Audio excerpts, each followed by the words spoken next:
हरे कृष्णा कृष्णा कृष्णा हरे हरे हरे राम राम राम हरे हरे।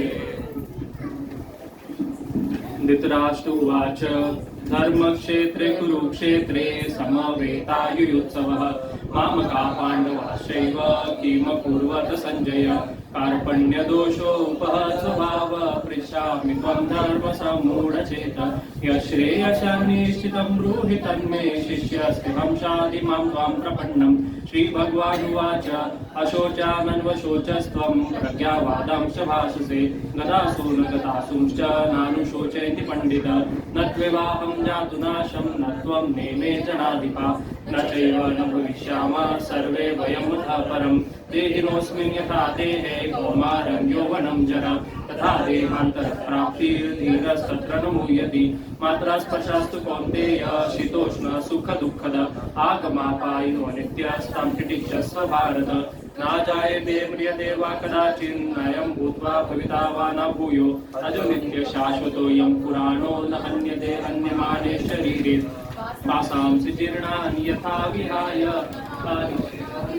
पणानि शरीराणि न जीर्णानि देहे नैनं चिन्तन्ति शस्त्राणि नैनं दहति पावका न चैनं क्लेदयज्ञापो नाशोषयति मारुतः जातस्य हि ध्रुवो मृत्युर्ध्रुवं जन्ममृतस्य च तस्मात् परिहारार्थे न त्वं शोचितुमर्हसि देहि नित्यमवद्योऽयं देहे सर्वस्य भारत तस्मात् सर्वाणि भूतानि न त्वं शोचितुमर्हसि नेहाभिक्रमनाशोऽस्ति प्रत्यवायो न विद्यते स्वल्पमपि अस्य धर्मस्य त्रायते महतो भया व्यवसायात्मिका बुद्धिरेकः कुरु नन्दन बहुशाखा हि अनन्तस्य बुद्धयो अव्यवसायिनां भोगैश्वर्यप्रसाक्तानां तया व्रतचेतसां व्यवसायात्मिका बुद्धिर्समाधौ न विद्यते त्रैगुण्यविषया वेदा निस्त्रैगुण्य भव अर्जुन तद्नो नित्यसत्त्वस्थो निर्योगक्षेममात्मवान् यावानर्थौदापाने सर्वाचा सम्प्लोदके तावान् सर्वेषु वेदेषु ब्राह्मणस्य विजानतः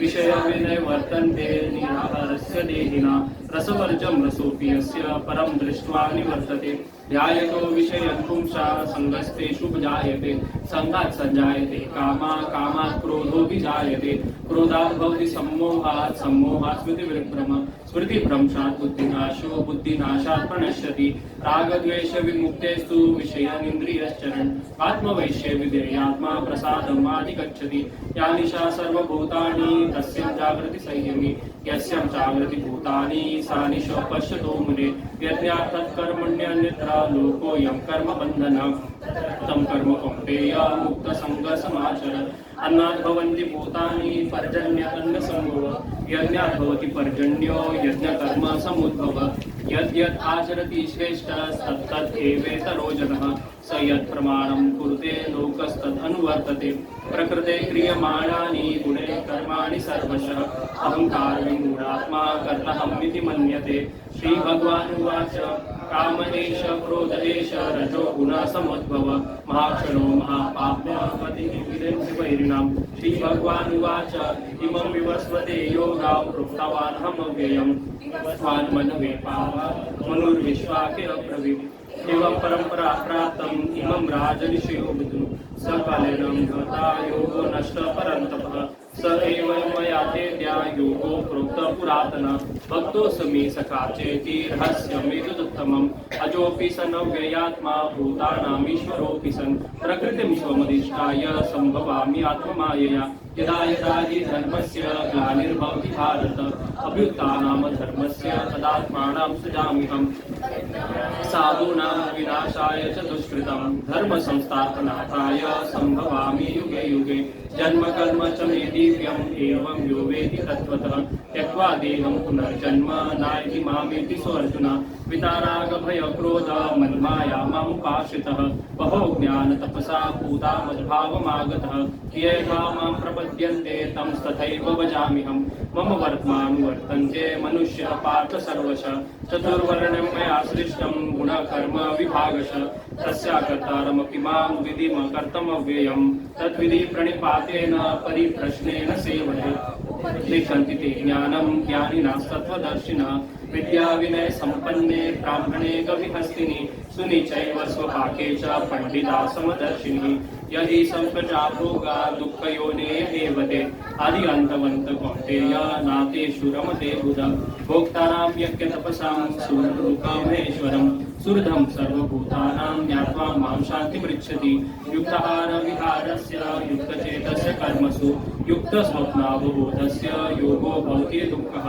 प्राप्य पुण्यकृतां लोकान् उच्छिष्ट शाश्वती समः शुचितां श्रीमतां गेहे योगो भ्रष्टो विजायते योगिनामपि सर्वेषां मद्गतेनान्तरात्मना श्रद्धावान् भजति यो मां स मे युक्तो तमो मतः मनुष्याणां सहस्रेषु कश्चित् एतदि सिद्ध्यते सिद्धतामपि सिद्धानां कश्चिन् मां वेति तत्त्वतः तपो नलो वायो खं मनो बुद्धिरेव च अहङ्कारमिति यं मे भिन्न प्रकृतिरस्तदा अपरे अमितस्त्वमन्यं प्रकृतिं विधि मे परं जीवभूतं महाभावो ययदिं धारते जगत् मतः परतरं मन्यत् किञ्चिदस्ति धनञ्जय मयि सर्वमिदं प्रोक्तं सूत्रे मणिगणा इव दैवहीशीयगुणमयी मम माया दुरत्रया मामेव ये प्रपद्यन्ते माया एतां तरन्ति ते नामां दुष्टिजनो मूढा प्रपद्यन्ते नराधमः माया प्रतज्ञान आसुरीं भावमाश्रित चतुर्विधा भजन्ते मां जना सुकृतिनो अर्जुन अर्थो जिज्ञासुरर्थातु ज्ञानी च भरतार्षभ बहुनां जन्मनामन्ते ज्ञानवान् मां प्रपद्यते वासुदेव सर्वमिति सहमात्मा सुदुर्लभ नाहं प्रकाश सर्वस्य योगो माया समावृतः मूढोऽयं न विजानाति लोको माम् अजमव्ययम् वेदाहं समितीतेऽनि वर्तमानानि च अर्जुन भविष्याणि च भूतानि मां तु वेद न कश्चन इच्छाद्वेषसमुत्तेन द्वन्द्वमोहेन भारत सर्वभूतानि सम्मोहं सर्गे यान्ति परन्तपः येषां तवन्तगतं पापं ज्ञानं पुण्यं कर्मणां ते द्वन्द्वमोहनिर्मुक्ता भजन्ते मां दृढव्रत अन्तकाले च मामेव स्मरणं मुक्त्वा कलेवरं यः प्रयाति समद्भावं याति नास्ति अत्र संशयः यं यं वापि स्मरन् भावं त्यजते अन्ते कलेवरं तं तं एवैति कौन्तेय सदा तद्भावभावित तस्मात् सर्वेषु कालेषु मामनुस्मरयुध्य च मया अर्पितो मनो बुद्धिर्मामे वैश्य संशयम् अनन्या चेतसा सत्तं यो मां स्मरति नित्यस्य तस्यहं सुलभं पार्थं नित्ययुक्तस्य योगिना मामुपेत्य पुनर्जन्म दुःखालयम् अशाश्वतं नाप्नुवन्ति महात्मानां संसिद्धिं परमां गता अब्रह्मा भुवनालोका पुनरावर्तिनो अर्जुन मामुपेत्य तु कौन्तेय पुनर्जन्म न विद्यते वेदेषु यज्ञेषु तपस्यैव कालेषु यत् पुण्यफलं प्रदिष्टम् अत्येति तत्सर्वमिदं विदित्वा योगी परं स्थानुपेत्य चाद्यं राजविद्या राजगुह्यं पवित्रमिदमुत्तमं प्रत्यक्षमकमं धर्म्यं सुसुखं कर्तुमव्ययम् मया ततमिदं सर्वं जगत् अव्यक्तमूर्तिना तानि सर्वभूतानि नाथं तेषुमवस्थितम् मयाध्यक्षेण प्रकृतिः सूयते सचराचरं हेतुनानेन कौन्तेय जगद्विपरिवर्तते अवजानान्ति मां मूढा मानुषीं तानुमाश्रिता परं भावमजानातो नाशामूलकर्माणो मोहज्ञानविचेतसा राक्षसीं आसुरीं चैव प्रकृतिं मोहिनीश्रिता महात्मानस्तु मम पार्थ दैवीं प्रकृतिमाश्रिता भजन्ते मनन्यमनसो त्याक्त्वा भूतादिमव्ययं सततं कीर्तयन्तो मां यतन्तश्च दृढव्रता नमस्तस्य च मां भक्त्या नित्ययुक्तो उपासते अनन्याश्च चिन्तयन्तो मां यतन्तश्च दृढव्रता नमस्तस्य च मां चिन्तयन्तो मां ये जना पर्युपासते तेषां नित्याभियुक्तानां योगक्षेमं वहाम्यहम् यान्ति देवाव्रतां देवान् पितृयान्ति पितृव्रता भूतानि यान्ति भूतेज यान्ति मार्गेऽजनोपिमं पत्रं पुष्पं फलं तोयं यो मे भक्त्या प्रयच्छति तदहं भक्त्युपारतम् अस्नामि प्रयतात्मनः यत् करोषि यदश्नासि यज्जुहोषि ददासि यत् तपस्यासि कौन्तेय तत् कुरुष्व मदर्पणम् अपि चेत् सुदुराचारो भजन्ते मामनन्यभाक् साधुरेव समन्तव्य सम्यक् व्यवस्थितो हि स विपातव्यपाश्रित येऽपि सुपापयोनिनः स्त्रियो वैश्यस्तथा शूद्रस्तेऽपि यान्ति परमां गतिम् हन्मना भावमद्भक्तो माद्याजी मम नमस्कुरु मामेवेशयुक्तेवम् आत्मनां मत्परायणः तत्परः प्रवर्तते वर्तते इति मत्वा भजन्ते मां भूरा भावसमान्विता मच्चित मद्गत प्राण बोधायन्त परस्परं कथायन्तश्च मां नित्यं तुष्यन्ति च रमन्ति च तेषां सततं युक्तानां भजतां प्रीतिपूर्वकं ददामि बुद्धियोगं तं येन मामुपयान्ति ते तेषाम् एवानुकम्पार्थम् अहम् अज्ञानजमतमः नाश्यमे आत्मभावस्तो ज्ञानदीपेन भास्वतः अर्जुनुवाच परब्रह्म परं धाम पवित्रं परमं भवान् आस्पुरुषं शाश्वतं दिव्यम् आदिदेवम् अजां विभुम् अहस्त्वं ऋषयः सर्वे देवर्षिर्नारदस्तदा आसितो देवरूप्यास स्वयं चैव प्रविष्टिनि यद्यद् विभूतिमत्सत्त्वं श्रीमद्पूर्जितम् एव वा तत्तदेवागच्छत्वां मम तेजोंशसम्भवम् भक्त्या तवनन्यशाख्या अहमेवं विदु अर्जुन ज्ञातुं दृष्टां चत्वेन प्रवेष्टुं च परन्तपः मत्कर्मो कृण्मत्परमो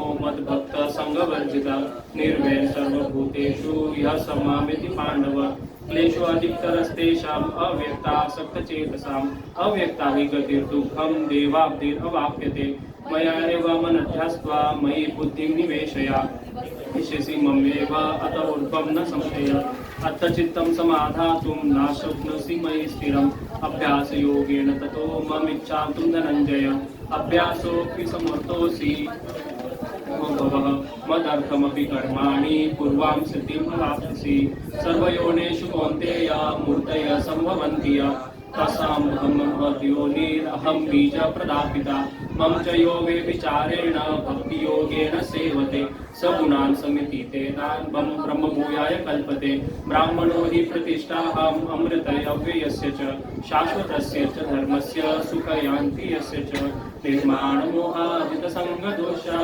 अध्यात्मनित्या विनिवृत्तकाम त्वन्नेर्विमुक्ता सुखदुःखसंज्ञैर्गच्छन्ति मूढा पदमव्ययम् न तद्भाषयते सूर्यो न शशाङ्को न पावको यद्गत्वा निवर्तन्ते तद्धामं परमं मम ममैवांशो जीवभूता सनातन मनःषष्ठानीन्द्रियाणि प्रकृतिस्थानि कर्षति सर्वस्य चाहं हृदि सन्निविष्टो मता स्मृतिर्ज्ञानमपोहनं च वेदेषु सर्वैरहमेव वेद्यो वेदान्तकृद्वेद्विदेव चाहम् यो मामेवावसम्मूढो जानाति पुरुषोत्तम स सर्वविद्भजते मां सर्वभावेन भारत समोदमस्तपश्चौचं शान्तिरार्जवमेव च ज्ञानविज्ञानमास्तिक्यं ब्रह्मकर्म स्वभावजं ब्रह्मभूतप्रसन्नात्मा नाशोच्यति न काङ्क्षति समा सर्वेषु भूतेषु मद्भक्तिं लभते परं भक्त्या मामभिजानाति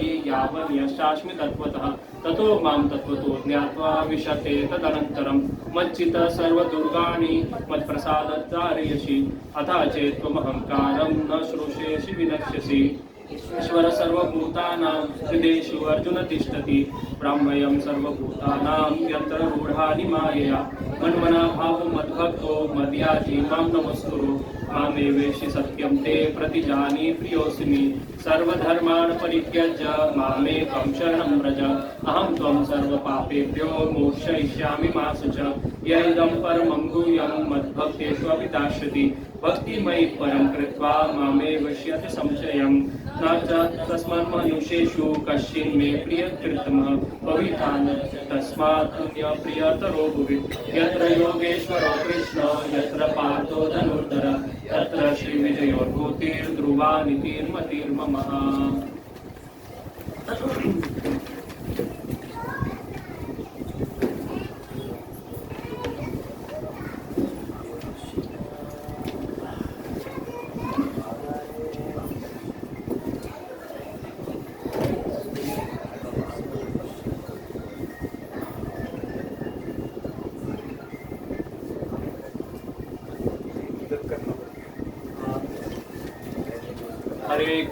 हरे कृष्णा कृष्णा कृष्णा हरे हरे हरे राम राम राम हरे हरे हरे कृष्णा कृष्णा कृष्णा हरे हरे हरे राम राम राम हरे हरे हरे कृष्णा कृष्णा कृष्णा हरे हरे हरे राम राम राम हरे हरे हरे कृष्णा कृष्णा कृष्णा हरे हरे हरे राम राम राम हरे हरे हरे कृष्णा कृष्णा कृष्णा हरे हरे, हरे राम राम राम हरे हरे। श्री रूप सनातन भट्ट रघुनाथ, श्री जीव गोपाल भट्ट दास रघुनाथ, एछाई गोसाई करी चरण वंदन, जा होय ते विघ्ननाश विष पुरन। वागीश सेवक में लक्ष्मी रे सच बक्षसी, यस्यास्ति ते संवितम नरसिंहम हम भजे। हरे कृष्णा। तो आज गीता जयंती का बहुत ही पावन अवसर है, इसलिए स्पेशली आज हम लोग ने गीता जयंती का रिस्पेक्ट करके 108 श्लोक का पाठ किया। नहीं तो हम कभी करते नहीं है, क्योंकि कोई आता ही नहीं है जल्दी, सिर्फ शाश्वत प्रभु आते हैं, चैंटिंग करते बैठे रहते हैं। तो आज अगर हम लोग अभी तक कितना क्लास हुआ अपना 16 क्लासेस हुआ, अगर अभी तक हम लोग हर रोज पाठ करते थे तो मेरा 100% गारंटी एटलीस्ट 50 श्लोक तो उसमें से बायाट हो जाते थे। तो हम लोग नहीं करते हैं, ठीक है। तो आज विशेष गीता जयंती है, तो पहला तो हम भगवान ने गाए हुए, भगवान ने बताए हुए गीता के कुछ नाम है उसका हम पाठ करेंगे और फिर हम हमारे आज की क्लास को शुरू करेंगे। तो भगवान कहते हैं वैष्णवीय तंत्र में कि गीता नामानि वक्ष्यामि भूयानि शृणु पांडव, कीर्तनात् सर्व पापानि विलयम यन्ति तत्क्षणात्। कि हे अर्जुन, मैं तुमको गीता के कुछ नाम बता रहा हूँ, इस नामों का हर रोज कीर्तन करने से जितने भी पाप है वो सारे पाप नष्ट हो जाएंगे। तो वो गीता के नाम है, आप एक एक में बोल दो, आप मेरे पीछे पीछे बोलो। गंगा, गीता च सावित्री, सीता सत्या पतिव्रता, ब्रह्मवालीर ब्रह्म विद्या, त्रिसंध्या मुक्त गेहिनी, अर्धमात्रा चिदानंदा, भवाग्नि भ्रांति नाशिनी, वेदत्रयी परानंदा, तत्वार्थ ज्ञान मंजिरी। तो ये भगवान ने गीता के नाम बताए हैं। तो भगवान कहते हैं कि जो भी व्यक्ति इस नामों को हर रोज पाठ करता है, इति एतानि जपे नित्यम नरो निश्चल मनसः, ज्ञान सिद्धिम लभे नित्यम तथान्ति परमम पदम। कि ऐसे व्यक्ति को परम ज्ञान का प्राप्त होता है और वो मेरे परम पद को प्राप्त होता है। तो हम लोग हमारे गीता के क्लास को स्टार्ट करते हैं।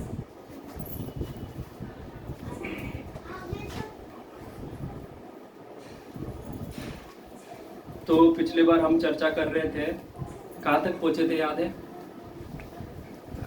धीरे धीरे धीरे धीरे करके हाँ 31 श्लोक तक। क्या उसके पहले क्या हुआ था?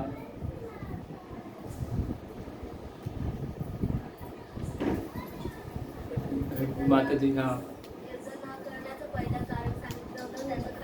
हाँ वेरी गुड। तो क्या खंडन किया? हाँ वेरी गुड। याद है कि नहीं? हम कौन है? पक्का? तो आज प्रसाद मत दो प्रभु जी, आत्मा ना खाती है, ना भूख लगता है, ना प्यास लगता है कि नहीं?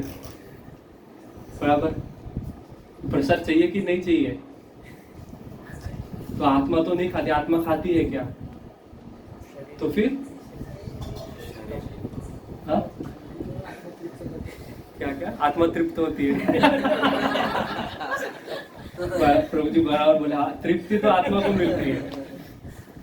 प्रभु जी सही बोले, क्योंकि हम जो खाना खाते हैं उसमें से एक अंश वो हमारे पेट से बाहर वेस्ट मटेरियल करके चला जाता है। उसमें से जो सूक्ष्म अंश होता है वो हमारे मन बुद्धि को प्रवृत्त करता है, और उसमें से जो एक अंश है वो हमारे जो हृदय में बैठे परमात्मा है वो उसको प्रसाद के रूप में ग्रहण करते और हमारे ऊपर कृपा देते हैं। बराबर। जैसे कि आप देखोगे कभी होटल का बाहर खा के आओ, फिर बाद में पूरा दूसरा दिन पूरा ऐसा हरे कृष्ण महामंत्र का जप भी नहीं होगा, कुछ नहीं होगा, व्यवसाय आत्मिकार बुद्धि समाधौ न विद्यते, उसका समाधि नहीं लगेगा, जप ही नहीं कर पाएगा ऐसा व्यक्ति, है ना? देखा है कि नहीं? और फिर माँ का हाथ का खाना खाया हुआ, भले वो सादा दाल राइस रहेगा तो भी कैसा लगता है? क्यों? क्योंकि इतना शुद्धता से, इतना पवित्रता से बनाया हुआ है। ठीक है, तो पिछली बार हम चर्चा कर रहे थे, जैसा माता जी ने बताया कि अर्जुन ने कितने कारण दिए थे युद्ध न करने के? 5। सबसे पहला कारण क्या था? कि दया। क्या दया था? कि ये सामने जो सारे लोग खड़े हैं ये मेरे परिजन हैं, मेरे रिलेटिव्स हैं, मेरे भाई बहन गुरु सब है, तो इन लोगों को मैं कैसा मारूंगा? क्यों? क्योंकि ये मेरे हैं। तो भगवान उस बात का खंडन करते करते कि ना तेरा ना मेरा ऐसा कोई नहीं होता है जग में, किसी का कोई नहीं होता है, क्योंकि हम सब कौन है? हम आत्मा है। और आत्मा किसका अंश है? परमात्मा का अंश है, बराबर? तो परमात्मा का अंश होने के कारण इसका ये जो सारे संबंध बनाए हैं कि ये पिता है, ये माता है, ये और कोई है, ये सारे क्या है? ये सारे टेम्पररी संबंध है। ये टेम्पररी है, ये शाश्वत नहीं है। क्योंकि आज जैसे कि आज आप मेरे फ्रेंड रहोगे, अगले जन्म में क्या पता दुश्मन हो सकते हैं। और जैसे कि सुभाष चंद्र बोस सब लोग जानते हैं, वो भक्ति सिद्धांत स्वरूप ठाकुर महाराज के पास आए थे, तो उनका एक छोटा सा लेटर है। तो सुभाष चंद्र बोस की जो माता थी वो भक्ति सिद्धांत स्वरूप ठाकुर महाराज से दीक्षित थी उनकी।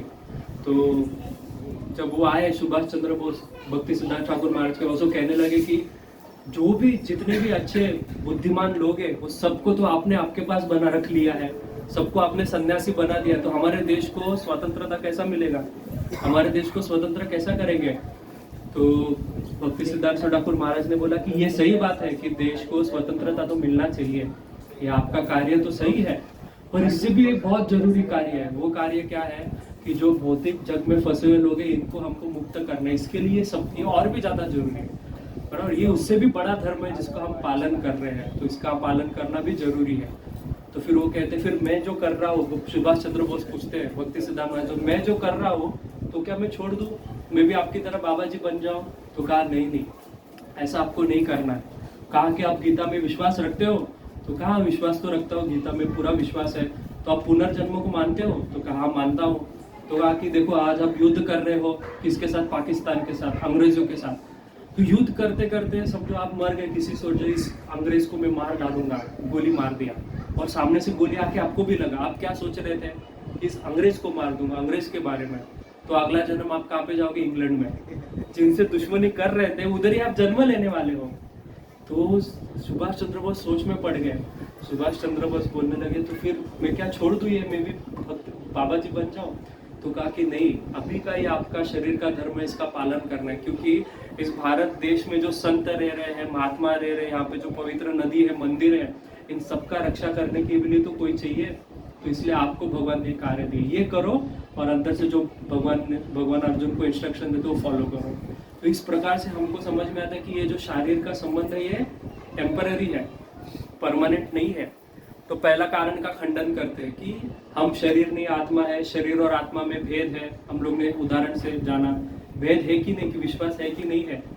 कोई आत्मा का ज्ञान में थोड़ा सा कोई डाउट है, कुछ प्रश्न है, पूरा विश्वास हो गया हम आत्मा है।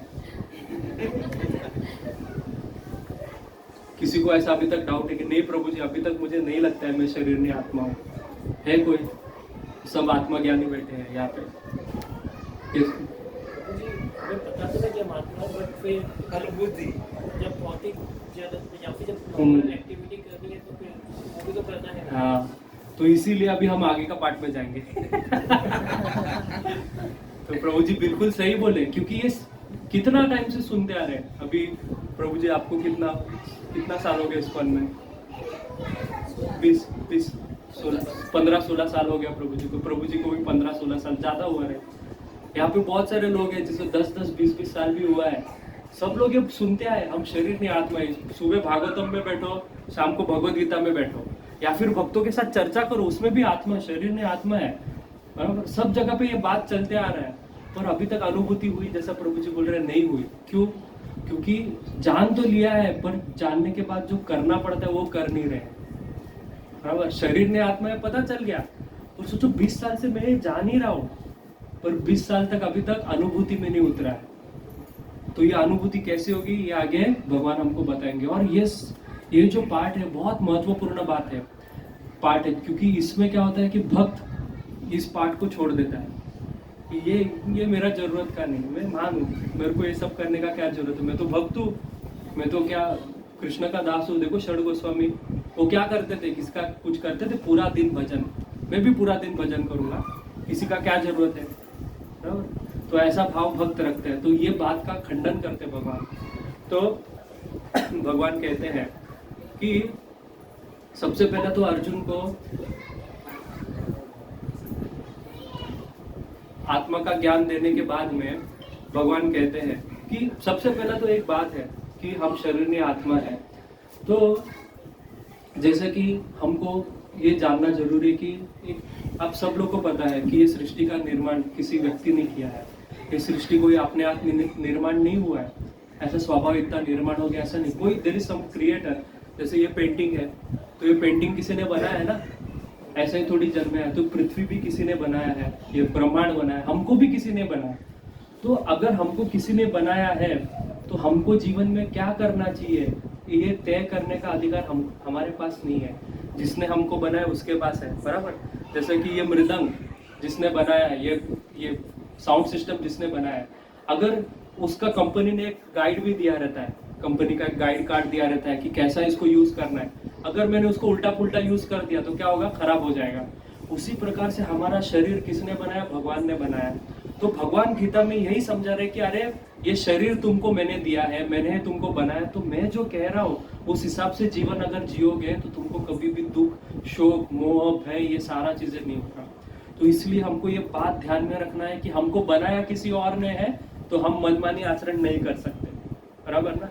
क्योंकि मैं अपने हिसाब से चलूंगा तो क्या होगा, फिर गड़बड़ हो जाएगा। इसलिए हम गीता को क्या कहते हैं, लाइफ का मैनुअल भी कहते हैं। जैसा कि फोन लेते तो कैसा यूज करने का मैनुअल आता है, वैसे गीता एक जीवन में कैसा जीना है इसका मैनुअल है, राइट।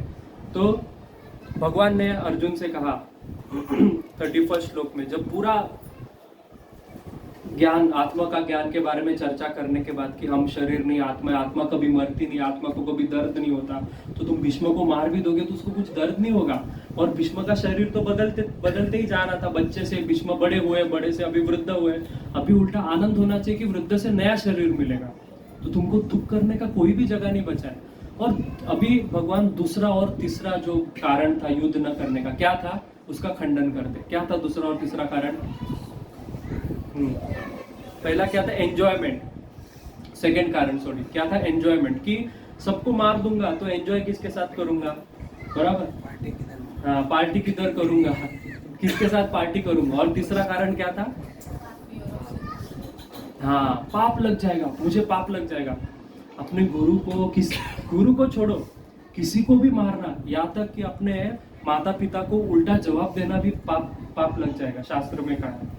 तो आप तो कह रहे हो कि मार दो, तो इस बात का भगवान खंडन करते हैं। तो पहला श्लोक कहते हैं, 31वां श्लोक, भगवान कहते हैं, स्वधर्मम अपि चावेक्षेय ना विकंपितुम अर्हसि, धर्म्यात् युद्ध श्रेयो अन्यात् क्षत्रिय न विद्यते। तो भगवान कहते हैं कि हे अर्जुन, जो तुम कह रहे थे ना कि सुख नहीं मिलेगा, मारने के बाद किसके साथ एंजॉय करूंगा, तो तुम मूर्ख हो। क्यों? क्योंकि यहाँ पे तो दोनों कारण सुख है। तुम अगर युद्ध करोगे तो भी सुख मिलेगा, और युद्ध नहीं करोगे तो भी युद्ध करोगे तो जीत जाओगे तो भी सुख मिलेगा, और युद्ध करके मर जाओगे तो भी तुमको सुख मिलेगा। कैसे? क्योंकि क्षत्रिय का ये स्वधर्म है, स्वधर्म क्षत्रियान। क्षत्रिय का धर्म क्या होता है, क्षत्रायति इति क्षत्रिय, मतलब जो हमको दुख से बचाता है, जो हमको किसी आने वाले खतरे से बचाते हैं, वो होता है क्षत्रिय। जैसा आर्मी में जो लोग हैं वो क्या करते हैं, हमारा रक्षा करते हैं। तो उनका कार्य कि अभी कोई क्षत्रिय, कोई ब्राह्मण, कोई वैश्य, कोई शूद्र बचा नहीं है, सब शूद्र ही है। कलो शूद्र संभव, कलयुग में सभी शूद्र करके जन्म लेते हैं, क्योंकि किसी को अपने स्वधर्म का बात ही नहीं पता है। आज कौन क्षत्रिय बचे हैं, बराबर, सिर्फ नाम के लिए क्षत्रिय। आज पता मैं राजपूत हूँ, बराबर, उसको बोलो कि जाओ जाके शेर के साथ युद्ध करो तो बाबा नहीं जाएगा वो, हाँ तलवार तक उठाने नहीं होएगा। अब सच्ची बात है, शिवाजी महाराज का जब तभी का अगर आप देखोगे एग्जीबिशन, तलवार 40 किलो का एक एक तलवार रहता था। यहाँ पे 40 किलो का, 10 किलो का गेहूं का बोरी उठाने को आदमी हाहू कर लेता है कि नहीं? तो कैसा क्षत्रिय, कोई क्षत्रिय नहीं बचा है। कलो शूद्र संभव, सब शूद्र है। तो यही वर्णाश्रम धर्म का वापस स्थापना करना प्रभुपाद का इच्छा था कि सब वापस बच्चों को, जैसे अभी बच्चे हैं गुरुकुल में जाके उनको क्षत्रिय धर्म सिखाए, ब्राह्मण धर्म सिखाए, तो यही सब चीजों के बारे में प्रभुपाद का बहुत इच्छा था। तो यहाँ पे कृष्ण कह रहे हैं कि क्षत्रिय का धर्म है युद्ध करना, और युद्ध करते करते अगर क्षत्रिय मर भी जाएगा तो भी उसको स्वर्ग मिलेगा, और जीत जाएगा तो क्या मिलेगा, राज्य का सुख मिलेगा। तो दोनों जगह पे तुझे एंजॉयमेंट ही एंजॉयमेंट है। तो तू कहाँ पे कह रहा था कि एंजॉयमेंट नहीं है? देख एंजॉयमेंट तो है। तो इस परपट में प्रभुपाद एक बहुत महत्वपूर्ण बात कहते हैं कि स्वधर्म के बारे में चर्चा करते हैं। प्रभुपाद कहते हैं कि स्वधर्म दो प्रकार का होता है। स्वधर्म मतलब क्या? स्व मतलब मेरा, और धर्म सब जानते हैं। तो एक स्वधर्म होता है नित्य, और एक स्वधर्म होता है नैमित्तिक। नित्य और नैमित्तिक का धर्म का अर्थ है कि एक आत्मा का धर्म होता है, और नैमित्तिक मतलब एक शारीरिक धर्म होता है। जैसे कि शारीरिक धर्म क्या है, जो हम सब पालन कर रहे हैं, अपने घर का ख्याल रखना, अपना जॉब पे जाना, ऑफिस में जाना, सारा काम करना, ये पसंद नहीं है, बराबर। आप छोटे बच्चे को, किसी को पूछो, खेल रहे हो, उनको पूछो तुमको स्कूल जाना पसंद है क्या, वो क्या बोलेगा? नहीं, मुझे जाना पड़ता है। आपको पूछेगा आपको ऑफिस जाना पसंद है क्या, सुबह सुबह 6 बजे का लोकल पकड़ के ऐसा लटक के विरार से जाना पसंद है? नहीं पसंद है, पर जाना पड़ता है। स्वधर्म करना पड़ता ही, आपको कोई ऑप्शन नहीं है, करना ही पड़ेगा। तो ये शारीरिक स्वधर्म है। पर लोग क्या करते हैं, इस शारीरिक धर्म का तो पालन बहुत अच्छे से करते हैं, पर जो आत्मा का स्वधर्म है उसको भूल जाते हैं। अच्छा, आत्मा का स्वधर्म क्या है, कौन बताएगा?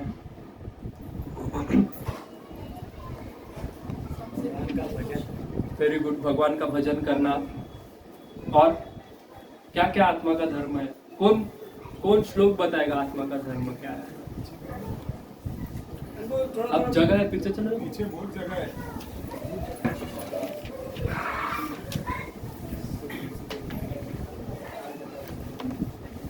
हरे कृष्णा कृष्णा कृष्णा हरे हरे, हरे राम राम राम हरे हरे। तो आत्मा का स्वधर्म क्या है? कौन श्लोक बताएगा? कितने बार कोट किया है मैंने? भागवतम 1st कैंटो, हाँ 2nd चैप्टर, नहीं, बहुत फेमस श्लोक है। वेरी गुड प्रभु जी, पूरा श्लोक बोलिए। परो धर्म अहेतुकी अप्रतिहता ये आत्मा सुप्रसिद्ध थी। आत्मा का एक ही धर्म है कि क्या? भगवान अधोक्षज का भक्ति करना। और कैसे करना? अहेतुकी अप्रतिहता, कंटिन्यूसली भक्ति करना, हर रोज भक्ति करना। तो कुछ लोग, मैं तो कृष्ण का भक्त हूँ प्रभु जी, तो उसको बोले माला करो, मन में करता। तो भगवान खुद कहते हैं यो माम स्मरति नित्यसा, मेरा नित्य स्मरण करो, बराबर। सततम कीर्तयन्तु माम, मेरा भक्त वही है जो हर रोज कीर्तन करता है, हर रोज मेरा स्मरण करता है। तो इसको भक्ति बोलते हैं, अप्रतिहता। और कैसा? ययात्मा सुप्रसिद्ध थी। तो ये भक्ति करने से क्या होगा? आत्मा को आनंद मिलेगा, प्रसिद्ध हो जाए, आत्मा आनंदित हो जाएगा। तो ये आत्मा का स्वधर्म है। आत्मा का 9 प्रकार का स्वधर्म बताया। मतलब क्या? 9 प्रकार का भक्ति। क्या है 9 प्रकार का भक्ति? हाँ बोलो। कीर्तनम विष्णु सेवनम अर्चनम वंदनम दास्यम साख्यम आत्मनिवेदनम। तो ये 9 प्रकार का आत्मा का स्वधर्म है। 9 प्रकार से भगवान का भक्ति कर सकते हो। आपको श्रवण करने में, क्लास में बैठ कंडाल आता है, सुनने को नींद आता है, तो क्या कर सकते हो? कीर्तन कर सकते हो। कीर्तन में जाओ, कीर्तन में नाचो, कीर्तन में गाओ, जम करो। एक भगवान का एक प्रकार की भक्ति है। श्रवणम कीर्तनम विष्णु स्मरणम। फिर आपको कीर्तन करने को भी नहीं हो रहा है, कौन जाएगा मंदिर, कौन जाएगा इतना, तो फिर घर पे बैठ के स्मरण करो। फिर उसके बाद में पाद सेवनम, भगवान की चरणों की सेवा। यहाँ पे 2 प्रकार का पाद सेवन है।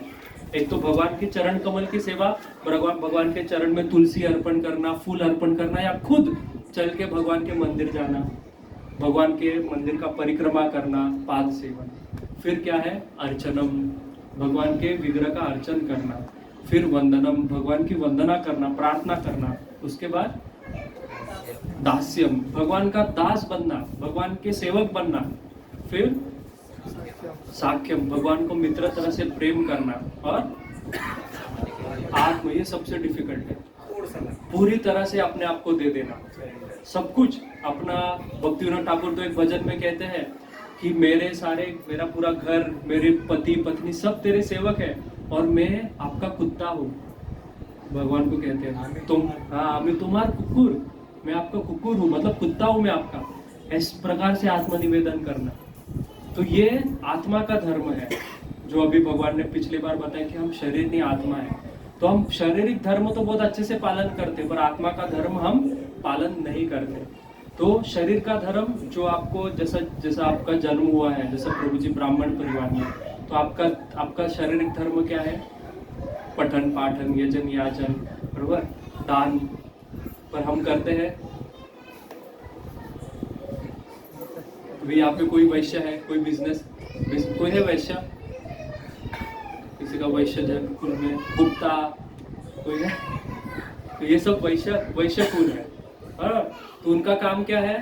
गौ पालन, कृषि, गौ रक्षा, ये सब उनका कार्य। कोई कर रहा है? नहीं कर रहा है। क्षत्रिय कौन है यहाँ पे? क्षत्रिय, राजपूत, क्या यदुवंशी, और कौन क्या क्या है, कौन है? हाँ, तो ऐसा सारा हम सरनेम तो बहुत ऐसा गर्व से मैं ये हूँ, पर धर्म का पालन का बात आता है तो कोई धर्म पालन नहीं करे। इसलिए कहते हैं शास्त्र, कलो शूद्र सबो, सब कलयुग में शूद्र है। पर अभी जब हमको ये बात पता चली तो हमको प्रयत्न करना चाहिए कि एटलीस्ट हमको हमारे स्वधर्म का पालन करना है, ठीक है।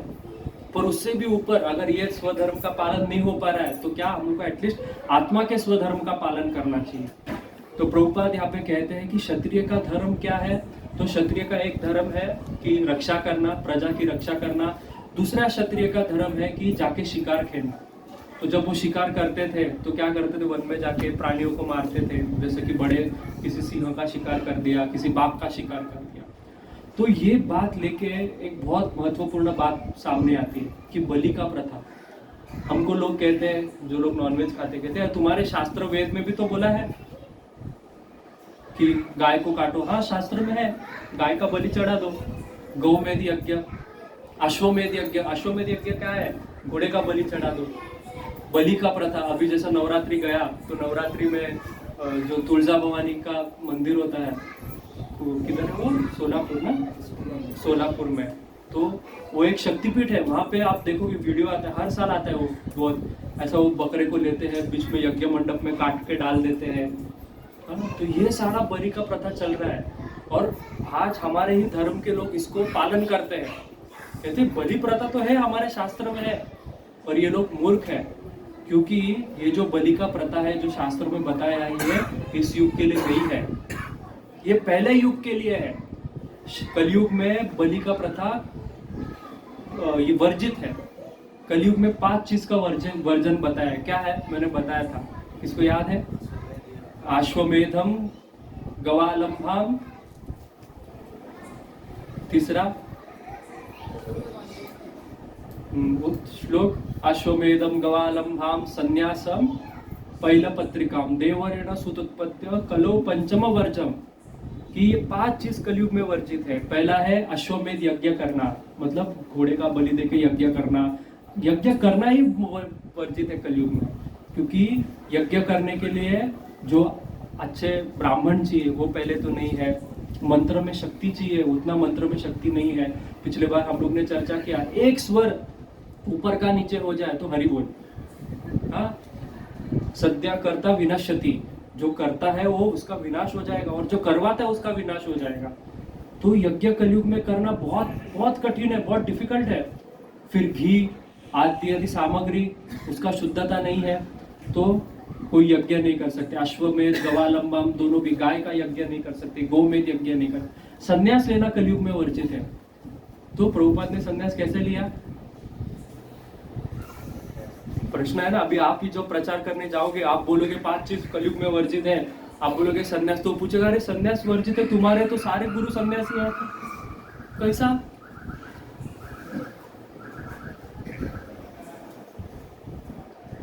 संन्यास वर्जित है तो क्या जवाब दोगे? कुछ तो बोलो, कुछ तो जवाब दो।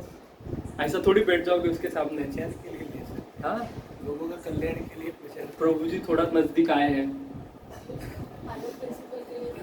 नहीं वो एक मतलब हाँ जैसे कि एक एज डिसाइड होता है कि यतना तक अपने संन्यास कर्म में गृहस्थ कर्म में, उसके बाद उन्होंने गृहस्थ धर्म से संन्यास ले लिया और भगवान के प्रचार में लगे।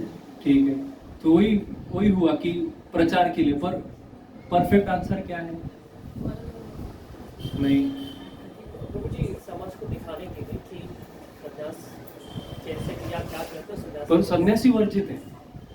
गुरु की आज्ञा और ऐसे कोई बात नहीं सुनता था इसके लिए, क्या क्या क्या बोल रहे कोई बात नहीं सुनता था इसके लिए साधु को देखकर करते हैं, बात सुनते हैं साधु की। पर अगर वो व्यक्ति सन्यास, ये क्या है, ये सबसे उच्च कोटि का स्थान है हमारे वर्णाश्रम धर्म में। तो अगर वो सिर्फ दिखाने के लिए सन्यास लेगा तो क्या हो गया? मिथ्याचार से उच्चते, आगे तीसरे अध्याय में आएगा। तो वो क्या होगा? चीटर हो जाएगा, उसको पाप लग जाएगा। तो क्या कारण है?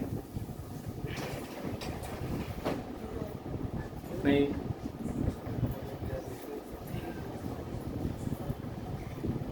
दो प्रकार का सन्यास होता है। एक होता है कर्म सन्यास, एक होता है भक्ति सन्यास। तो जो शास्त्र में कहा है कि सन्यास वर्जित है, तो यहाँ पे कर्म सन्यास वर्जित है। कर्म सन्यास मतलब क्या? नहीं, वो भी भक्त होते हैं। ऐसा नहीं है कि वो लोग ऐसे हैं कि जो लोग, जैसा कि आप जाते हो ना कुंभ मेला में, गांजा पी का बाबा जी, हाँ, उसको पूछो तुम सन्यास क्यों लिया है? मैं घर में कंटाल आ गया था। मस्त टोली के साथ घूमो, खाना पीना मिल जाएगा, कोई दान दे देगा।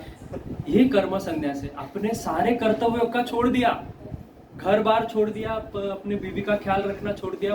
कौन बच्चों का जिम्मेदारी लेगा? इसका शादी करना पड़ेगा, दहेज देना पड़ेगा।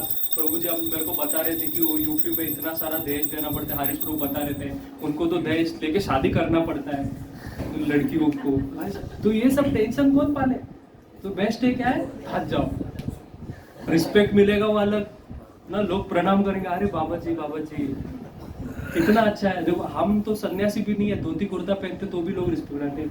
शायद कोई बड़ा पंडित जा रहा है धोती कुर्ता पहने, पर वही मेरे को अगर दूसरे दिन देखेगा तो जानेगा भी नहीं, कह रही है टी शर्ट में। तो इतना रिस्पेक्ट है ड्रेस का। तो कर्म संन्यास वर्जित है। कर्म संन्यास मतलब क्या? अपने कर्मों को त्याग करके घर से निकल जाना। भक्ति संन्यास वर्जित नहीं है। भक्ति संन्यास मतलब जैसा प्रभु जी ने बताया कि प्रचार के लिए, भगवान के इच्छा के लिए संन्यास लेना कभी भी वर्जित नहीं है। इसलिए हमारे इसमें संन्यास परंपरा चलते आ रहा है। मध्वाचार्य ने संन्यास लिया, शंकराचार्य ने संन्यास लिया, रामानुजाचार्य ने संन्यास लिया, हमारे चैतन्य महाप्रभु ने संन्यास लिया। तो ये सब ऐसा नहीं कि उनको ये बातें पता नहीं थी, ये बातें पता है। तो कर्म संन्यास वर्जित है, भक्ति संन्यास वर्जित नहीं है। भक्ति संन्यास लेना। तो तीसरा चीज क्या था? संन्यास। चौथा चीज क्या है? पहिलं पत्रिका, पितृओं को श्राद्ध आदि कर्म में नॉनवेज अर्पण करना, ये वर्जित है। ठीक है, इसके बारे में बहुत चर्चा कर चुके हैं, बहुत डिटेल में एकदम। पितृ भी आनंदित हो चुके थे तभी। ठीक है, फिर लास्ट है देवोरेण सुत उत्पत्ति, कि जो अपने भाई की बीवी है, पत्नी है, उनसे पुत्र का उत्पन्न करना वर्जित है। पहले के समय में कैसा था कि जब अगर दो भाई है, समझो उसमें से किसी का, उसके भाई की पत्नी का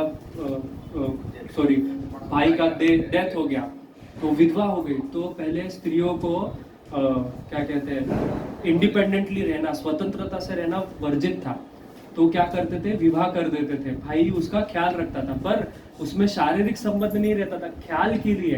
क्योंकि आज आप देखते हैं कोई विधवा स्त्री है अगर अकेली रहती है समाज में, तो उसकी तरफ कैसे लोग नजर करके देखते हैं। लोग एक क्या कहते हैं, स्वतंत्र स्त्री, जो अकेली स्त्री रहती है, उसको हमेशा एक भोग की वस्तु की तरह देखते हैं। अभी आपने देखा रहेगा केस, वो साउथ कोरिया से कोई यूट्यूबर वो रास्ते से जा रही थी, तो अकेली जा रही है, तो उसको पकड़ के कोई उसको छेड़ रहे थे हमारे इधर, पुलिस ने पकड़ के उनको जेल में डाल दिया है ना। न्यूज़ देखते हो कि नहीं देखते हो? अरे ये प्रचार के लिए बहुत मजा आता है, काम आता है ये सब चीज़ बताने को, है ना, देखना चाहिए, तो अपडेट रहना चाहिए। तो ये स्त्री के लिए रक्षा के हेतु से बनाया हुआ कारण था, पर कलयुग में वर्जित है। कलयुग में इसका भी फायदा उठाएंगे, तो भगवान ने बोला कि ये वर्जित है। तो ऐसा 53 या 54 चीजें हैं। एक बुक है जिसको कली वर्ज करके नाम का एक बुक है, कलयुग में वर्ज जो चीजें हैं, उसमें 54 चीजें मेंशन की है जो कलयुग में वर्जित है। उसमें से एक चीज है कि बलि प्रथा, बलि चढ़ाना वर्जित है। अच्छा, तो पहले का काल में जो बलि चढ़ाया जाता वो किस तरह से सही था? बराबर ना, बलि चढ़ाना। फिर भी आप बोलोगे प्रभु जी ठीक है कलयुग में वर्जित है, पर किसी जीव का हत्या करना हमारे धर्म में कैसा बताया? होता है कि नहीं? प्रश्न आ रहा है कि नहीं आता है? कैसे हम किसी बेचारे जीव को हमारी इच्छा, मतलब मेरे को घर चाहिए इसलिए उसका गला काट के डाल दिया यज्ञ में, मुझे राज्य चाहिए तो गला काट के उसको मार दिया, तो ये किस तरह से बताया है? तो शास्त्रों में बताया है कि पहले जब ब्राह्मण जब किसी पशु का बलि देते थे, पहला चीज तो था वो पशु वृद्ध होता था, वो वृद्ध पशु होता था, मतलब बूढ़ा होता था, और जब उसका बलि दिया जाता था तत्क्षण उसको एक ब्राह्मण का शरीर प्राप्त हो जाता था मंत्र का शक्ति से, मंत्र का शक्ति से तत्क्षण। ऐसा भी नहीं कि हाँ अगले पता नहीं मिलेगा कि आज का ब्राह्मण दे दिया बलि, पता नहीं, पर वो अगली बार वो जानवर वो ब्राह्मण बन के आएगा और वो व्यक्ति पशु बन के आएगा, और वो ऐसा कहा है कि मांस करके, मतलब मुझे ही खाएगा, मुझे ही मारेगा, वो पशु ब्राह्मण बन जाएगा, और जो बलि दे रहा है वो पशु बन जाएगा। अगर सही ढंग से ये यज्ञ सारा चीज किया नहीं तो गड़बड़ हो जाता है। तो इसलिए पहले जब बलि दिया जाता था या फिर क्षत्रिय किसी जानवर का शिकार करते थे तो उस जानवर को परम गति मिलता था, क्योंकि क्षत्रिय का धर्म पालन हो रहा है, क्षत्रिय का धर्म का पालन हो रहा है। इसमें कोई खुद का सुख का हेतु नहीं है, सुख का बुद्धि नहीं, कि स्वार्थ के लिए नहीं हो रहा है। इसलिए प्रभुपाद कहते हैं कि ये चीजें कलयुग में वर्जित है और क्षत्रिय धर्म का पालन करना बहुत जरूरी है। तो अर्जुन को कहते हैं कि तुम क्षत्रिय धर्म का पालन करो, जो स्वधर्म है। उससे क्या होगा? तुम स्वधर्म युद्ध करोगे तो युद्ध करके अगर जीत जाओगे तो भी तुमको राज्य मिलेगा, और मर जाओगे तो भी तुमको स्वर्ग मिलेगा, क्योंकि युद्ध में अगर क्षत्रिय मरता है तो उसको स्वर्ग का प्राप्ति तो ऐसे ही हो जाता है।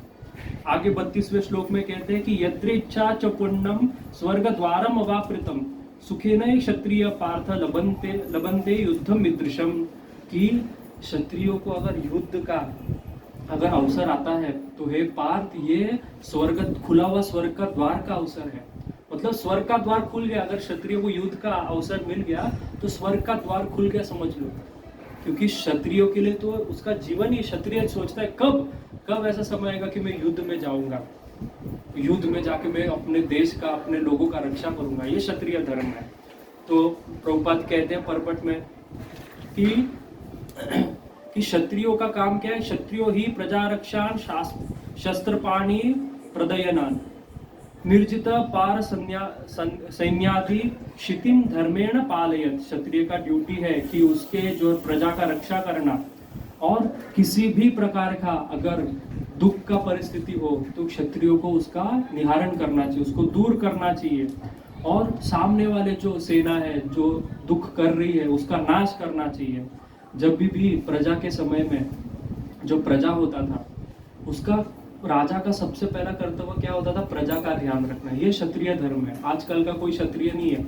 अभी हम जो कहते हैं गवर्नमेंट क्षत्रिय, कोई क्षत्रिय गवर्नमेंट नहीं, सब नॉनसेंस गवर्नमेंट। अभी कोई क्षत्रिय वत्रिय नहीं है। क्षत्रिय का काम क्या होता था कि प्रजा का सुख देखना। अगर प्रजा दुखी है तो राजा को पाप लगने वाला है।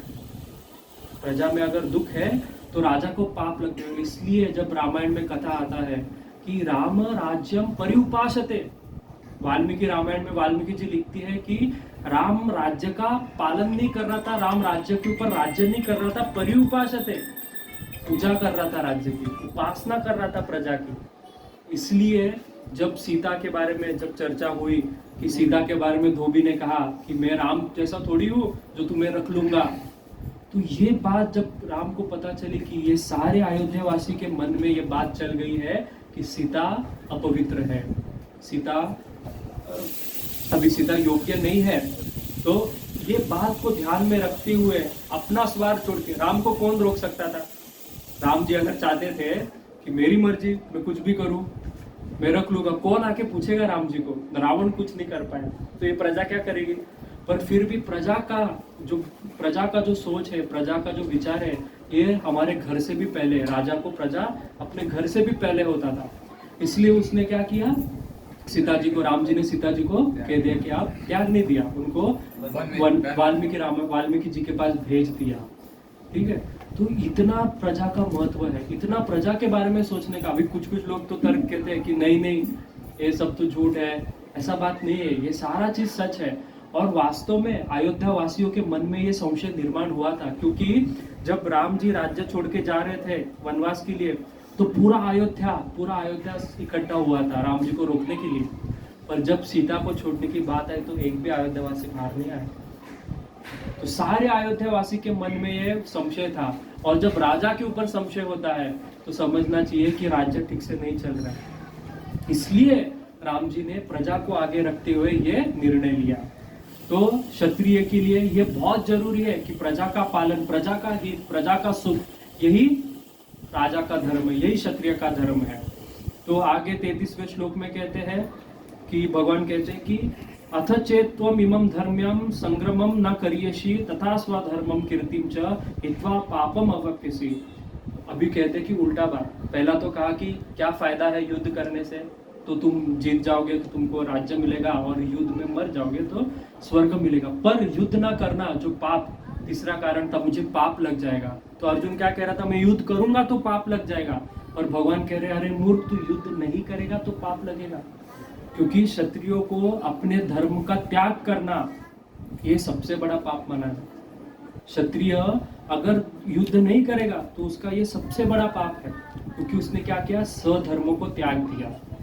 स्वधर्मों को उसको नहीं त्यागना है। तो इसलिए कहते हैं कि तुम अगर तुम्हारे इस धर्म युद्ध में तुम भाग नहीं लोगे तो तुम्हारा क्या हो जाएगा, तुम्हारा नाम खराब हो जाएगा। हित्वा कीर्तिम, तुम्हारा कीर्ति का नाश हो जाएगा। जो तुम्हारा बड़ा नाम है अर्जुन, महान योद्धा, लोग थू थू करेंगे, बोलेंगे क्या बड़ा योद्धा खुद का नाम बोलता है। और 34वें श्लोक में आगे भगवान कहते हैं, 4 श्लोक आगे भगवान कहते हैं कि युद्ध ना करने से तुमको पाप लगेगा। क्या होगा, तो कहते अकीर्तिम चापि भूतानि कथयन्ति ते अव्ययम संभवतिस्य चा कीर्ति मरणाद अतिरिच्यति। कहते कि तुम मरने के बाद में ये मत सोचना, लोग कहेंगे अरे अर्जुन कितना महान था कि अपने सारे क्या कहते हैं रिलेटिव्स के लिए उन्होंने उनको राज्य दे दिया और खुद वनवास चला गया। नहीं, लोग तो कहेंगे कि अर्जुन तो डरपोक था। अकीर्तिम, लोग कहेंगे कि वो तो भाग गया, युद्ध भूमि से भाग गया, वो तो भगोड़ा था। तो आगे भगवान कहते हैं कि भयाद्रणात् उपारतम मम शांते त्वम महारथः येषम च त्वम बहुमतो भूत्वा ययासि लाघवम। कहते हैं कि जो तुम कह रहे हो ना कि लोग तुम्हारी वाहवाही करेंगे, लोग सोचेंगे अरे अर्जुन कितना महान था, सन्यासी बन गया, तो ऐसा कुछ नहीं होने वाला है। लोग तो कहेंगे भयाद्रणात्, ये तो डर के रण से भाग गया, ये तो डरपोक है। और कहते हैं कि और जो तुम्हारे 36वें श्लोक में कहते हैं कि जो तुम्हारे जो शत्रु है वो कहेंगे कि अर्जुन में कोई सामर्थ्य नहीं था, अर्जुन तो कोई साधारण व्यक्ति था। क्योंकि अर्जुन कोई साधारण व्यक्ति नहीं था। अर्जुन ने शिव जी को परास्त किया था, शिव जी से पशुपात अस्त्र मिला था, अर्जुन ने इंद्र जी को मदद किया था जो उनके पिता थे। तो अर्जुन बहुत शक्तिशाली योद्धा था। और ऐसा योद्धा को जब कोई व्यक्ति कहेगा कि अरे तुम तो डरपोक हो, तुम तो भगोड़े, तो ये कैसा है, ये उसके लिए दुख का कारण है। क्योंकि क्षत्रिय के लिए, जैसा प्रभु जी ने कहा कि क्षत्रियों के लिए क्या कहते हैं, अपमान ये मृत्यु से भी भयानक है। एक बार जब कर्ण को युद्ध का कला सीखना था, तो वो क्या करते हैं, वो जाते हैं परशुराम के पास। परशुराम को कहते हैं कि मुझे युद्ध का कला सिखाओ। तो परशुराम तभी गुरु था, परशुराम पूछते हैं कि तुम कौन हो, तुम ब्राह्मण हो, क्षत्रिय हो, वैश्य कौन हो। तो परशुराम से ब्राह्मण को सिखाने का व्रत लिया था कि मैं सिर्फ ब्राह्मणों को सिखाऊंगा। तो ये झूठ बोलते, कहते कि नहीं मैं तो ब्राह्मण हूँ, मैं क्षत्रिय नहीं, मैं ब्राह्मण हूँ। पर ये कौन थे, क्षत्रिय थे। तो ये परशुराम उनको स्वीकार कर लेते, शिष्य करके उनको सारा विद्या सिखाते हैं। तो एक बार गुरु का सेवा करके परशुराम सोने का दोपहर का समय था, परशुराम थोड़ा सा निद्रा आराम करने के लिए कहते कि मैं अभी आराम कर रहा हूँ। तो कर्ण कहते कि तुम मेरे गोद में अपना सिर रख दो। परशुराम को कहते तो आप मेरे गोद में सिर रख के सो जाओ और आप आराम करिए, मैं देखूंगा आपको कोई तकलीफ ना हो। परशुराम सो जाते हैं। तो वहां से एक बिच्छू आता है और कर्ण के पैर को काटता है और रक्त बहने लगता है, और पर कर्ण जरा सा भी टस से मस नहीं होता, वैसे का वैसा बैठा रहता है। क्यों? ताकि परशुराम को, मेरे गुरु को कोई तकलीफ ना हो, तो उनको उनका नींद कहीं खुल ना जाए, इसलिए वैसे ही बैठे रहते हैं बहुत देर तक। और जब स्वाभाविकता उनका नींद खुल जाता है परशुराम का, जब वो उठ जाते हैं तो देखते हैं अरे रक्त, कहते कि ये क्या हो गया? तो कहते कुछ नहीं, बिच्छू आया था मुझे काट लिया। तो परशुराम कहते तुमने मुझे उठाया क्यों नहीं? नहीं आप सो रहे थे ना, मैं मेरे गुरु को कैसे परेशान कर सकता हूँ, आप सो रहे थे इसलिए परेशान नहीं किया। तो तभी परशुराम समझ गए कि तुम ब्राह्मण नहीं, तुम क्षत्रिय हो। कैसे? क्योंकि क्षत्रिय शारीरिक कितना भी दुख है वो सह सकता है, शरीर को कितना भी कष्ट हो क्षत्रिय सहज सह लेगा, पर आत्मा को जो अगर उसको अगर अपमान हो जाएगा तो वो सहन नहीं कर सकता। शरीर भले मर जाए पर अपमान नहीं होना चाहिए क्षत्रिय का। ब्राह्मण का उल्टा है, ब्राह्मण का कितना भी आप अपमान कर दो, ब्राह्मण को बोल दो तुम मूर्ख है, गधा है, ब्राह्मण दुख नहीं मानेगा। पर ब्राह्मण को शारीरिक कष्ट जरा भी नहीं हो सहन करेगा, उसको भूख तक सहन नहीं होता है ब्राह्मण को, इसलिए ब्राह्मण का पेट बड़ा रहता है, भूख नहीं सहन होता है ब्राह्मण को। पहला ब्राह्मण खाने के बारे में सोचेगा, है ना? तो क्यों? क्योंकि शारीरिक उसको कष्ट नहीं सहन पाए, पर आत्मा के मन के लेवल पे जितना भी कष्ट है ब्राह्मण सह लेगा, वो कम से कम इसमें निर्वाह कर लेगा, कम से कम चीजों में निर्वाह कर लेगा। कोई अपमान करे, मान दे, सम्मान दे, कोई फर्क नहीं। ये सच्चे ब्राह्मण का बात है, झूठा ब्राह्मण नहीं, सच्चे ब्राह्मण। आजकल के ब्राह्मण देखो, आप उसको गाली दो आपको 10 गाली देगा, ऐसा है। तो हाँ तुरंत रिप्लाई करेगा। तो ये जो सारा चीजें हैं, भगवान कह रहे हैं कि क्षत्रियों के लिए शारीरिक धर्म का पालन करना बहुत जरूरी है। तो ये 6 श्लोक में भगवान ने अर्जुन के 2 और कारणों का खंडन किया। क्या थे कारण? क्या था दूसरा कारण? सुख नहीं मिलेगा। तो बराबर ना, भगवान बराबर कह रहे कि सुख तो मिलेगा ही, तू कह रहा है सुख नहीं मिलेगा, तू मर जाएगा तो भी सुख मिलेगा, जीत जाएगा तो भी सुख मिलेगा। और तीसरा कारण क्या था? पाप लगेगा। तो अर्जुन को कह रहे कि कैसे पाप लगेगा तुझे? उल्टा नहीं युद्ध करेगा तो पाप लगेगा, तो इसलिए तुझे क्या करना चाहिए? तुझे युद्ध करना चाहिए। तो यहाँ पे भगवान, ये जो सेक्शन है इसको कहते हैं सकाम कर्मयोग। भगवान ने अभी क्या किया? अर्जुन को कहा कि देखो, वास्तविक आत्मज्ञान, जैसा भी हम चर्चा कर रहे थे, आत्म का ज्ञान के हिसाब से तुझे आत्म के स्तर पे रह के तुझे युद्ध करना चाहिए। पर अभी हमारे जैसा अर्जुन है, आत्मा का ज्ञान हुआ नहीं है, जान लिया है कि मैं शरीर नहीं आत्मा हूँ, पर अभी तक समझा नहीं है कि मैं शरीर नहीं आत्मा हूँ। तो क्या करना है? तो कह रहे स्वधर्म का पालन करो। तो स्वधर्म का पालन करने से क्या होगा? तो कह रहे हैं कि सबसे पहला स्वधर्म का पालन इसलिए करो क्योंकि तुमको सुख मिलेगा। अपने धर्मों का पालन इसलिए करो ताकि तुमको सुख मिलेगा। तो बलदेव विद्याभूषण पाद कहते हैं कि 3 प्रकार के भक्त होते हैं। एक होता है सनिष्ठ, दूसरा होता है परिनिष्ठ, और तीसरा होता है निरपेक्ष। ये 3 प्रकार के भक्तों का वर्णन करते हैं। तो एक होता है सनिष्ठ भक्त। तो स्वनिष्ठ भक्त कौन होता है? जो व्यक्ति क्या करता है, जिसको अभी तक ज्ञान नहीं है, वो धीरे धीरे, जैसे हम लोग ने पिछले में योगा लैडर के बारे में चर्चा की, याद है ना? योगा लैडर, योगा की सीढ़ी क्या था? पहला, सबसे पहला कर्मयोग, उसके ऊपर निष्काम कर्मयोग, उसके ऊपर सकाम, पहला सकाम आता है फिर निष्काम आता है। तो कर्मयोग मतलब ही सकाम कर्मयोग, निष्काम कर्मयोग, फिर उसके ऊपर ज्ञान योग, उसके ऊपर भक्ति योग, बराबर। और एक योग है अष्टांग योग, योग करके फिर उधर पहुंच जाओ। तो अभी भगवान धीरे धीरे धीरे धीरे, जो स्वनिष्ठ भक्त होता है, सनिष्ठ भक्त होता है, वो क्या करता है? धीरे धीरे इस योगा लैडर के ऊपर चढ़ता है। उसको पहले तो कोई श्रद्धा नहीं होती कि हाँ मैं शरीर में आत्मा, ये बात भी नहीं पता हमारे जैसे, पर धीरे धीरे क्या करता है? तो भगवान उसको कहते हैं कि अरे देख, तू अगर ये व्रत करेगा, जैसा कि अभी 16 सोमवार का व्रत करेगा तो तुझे बहुत खूबसूरत पत्नी मिलेगी। तो वो 16 सोमवार का व्रत करेगा, उसको पत्नी भी मिलेगी, शिवजी कृपा करके पत्नी भी दे देंगे, ले ले। क्यों? शिवजी ये नहीं चाहते कि उसको पत्नी अच्छा मिले, शिवजी चाहते हैं कि उसका शास्त्र में श्रद्धा हो जाए।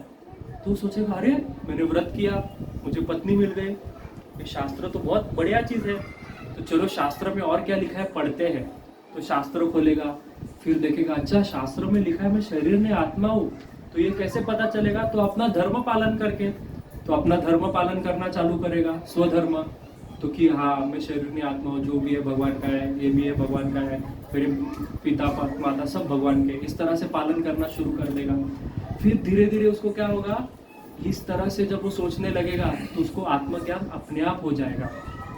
फिर वो वेदों की ओर मुड़ के देखेगा कि अच्छा और वेद में क्या बोला है, मैं शरीर में आत्मा हूँ, अच्छा आत्मा का कार्य क्या है, अच्छा आत्मा का कार्य भगवान का भक्ति है, इस तरह से भगवान की भक्ति तक पहुंच जाएगा। तो ये धीरे धीरे पहुंचने का बात है। हम लोग ने पिछली बार देखा था कि हमको वृंदावन, सबको जाना वृंदावन ही है, मतलब अल्टीमेटली भगवान के पास ही जाना है। पर कोई कैसा, कोई राजधानी पकड़ के चला जाएगा जो 14 घंटे में पहुंच जाएगा, कोई गोल्डन टेम्पल पकड़ के 23 घंटे में पहुंच जाएगा ना, कोई फ्लाइट से 2 घंटे में। तो जाना वहीं पे है, आपको डिसाइड करना है आपको कौन सा पाथ चाहिए, फास्ट वाला पाथ चाहिए कि घूम फिर के जाने वाला पाथ चाहिए, बराबर। तो भगवान कह रहे हैं कि जो बलदेव विद्याभूषण पाठ कहते हैं कि सनिष्ठ भक्त जो होता है वो धीरे धीरे आगे बढ़ता है। दूसरा होता है परिनिष्ठ भक्त। परिनिष्ठ भक्त क्या करता है, परिनिष्ठ भक्त हमारे जैसा होता है, हम सनिष्ठ नहीं, हम परिनिष्ठ है। सनिष्ठ मतलब क्या, उसका कोई श्रद्धा नहीं, अभी धीरे धीरे वो डेवलप हो रहा है। हम परिनिष्ठ है। परिनिष्ठ मतलब क्या कि हमको पता है कि ये जो सारा कार्य हम कर रहे हैं, कौन सा कार्य, घर संभालो, व्यापार करो, सारे भौतिक कार्य, जितने भी कार्य भौतिक है, ये सारे कार्य क्या है, टेम्पररी है, ये करने का जरूरत नहीं है, पर फिर भी कर रहे हैं। क्यों कर रहे हैं? कर्तव्य करके। तो कर्तव्य करके तो कर रहे। और एक चीज क्यों कर रहे हैं, भगवान कहते हैं, एक श्लोक है, हाँ यद यद आचरति श्रेष्ठ तत्तद एवेतरो जनः स यद प्रमाणम कुरुते। क्यों? ताकि भक्तों को देख के बाकी लोग क्या करेंगे, इसको अरे ये कर रहा है तो मुझे भी करना चाहिए, बराबर। जैसे कि आप टीवी पे ऐड देखते हो, अमिताभ बच्चन आके कहता है मैं लक्स कोजी का बनियान पहनता हूँ, तो आप सोचते हैं अरे अमिताभ बच्चन पहन रहा है, मुझे भी पहनना चाहिए, है ना। यदि यदि आचरति श्रेष्ठ, हाँ जो बड़ा लोग करेगा वो आके, भले वो विराट कोहली तो काला पानी पीता है, कोई तो ब्लैक वाटर, हाँ 3000 का पानी आता है वो 1 लीटर वो पीता है, पर वो आके क्या बताएगा, मैं बिस्लरी पीता हूँ। तुम सोचोगे अरे विराट कोहली बिस्लरी पीता है, मैं भी पीऊंगा। तो ये फॉर्मूला भगवद गीता से आया एडवर्टाइजमेंट का, यदि यदि आचरति श्रेष्ठ। गुरु महाराज कहते कि this advertisement formula was taken from Bhagavad Gita, क्योंकि कोई तो बड़ा व्यक्ति चाहिए बताने वाला।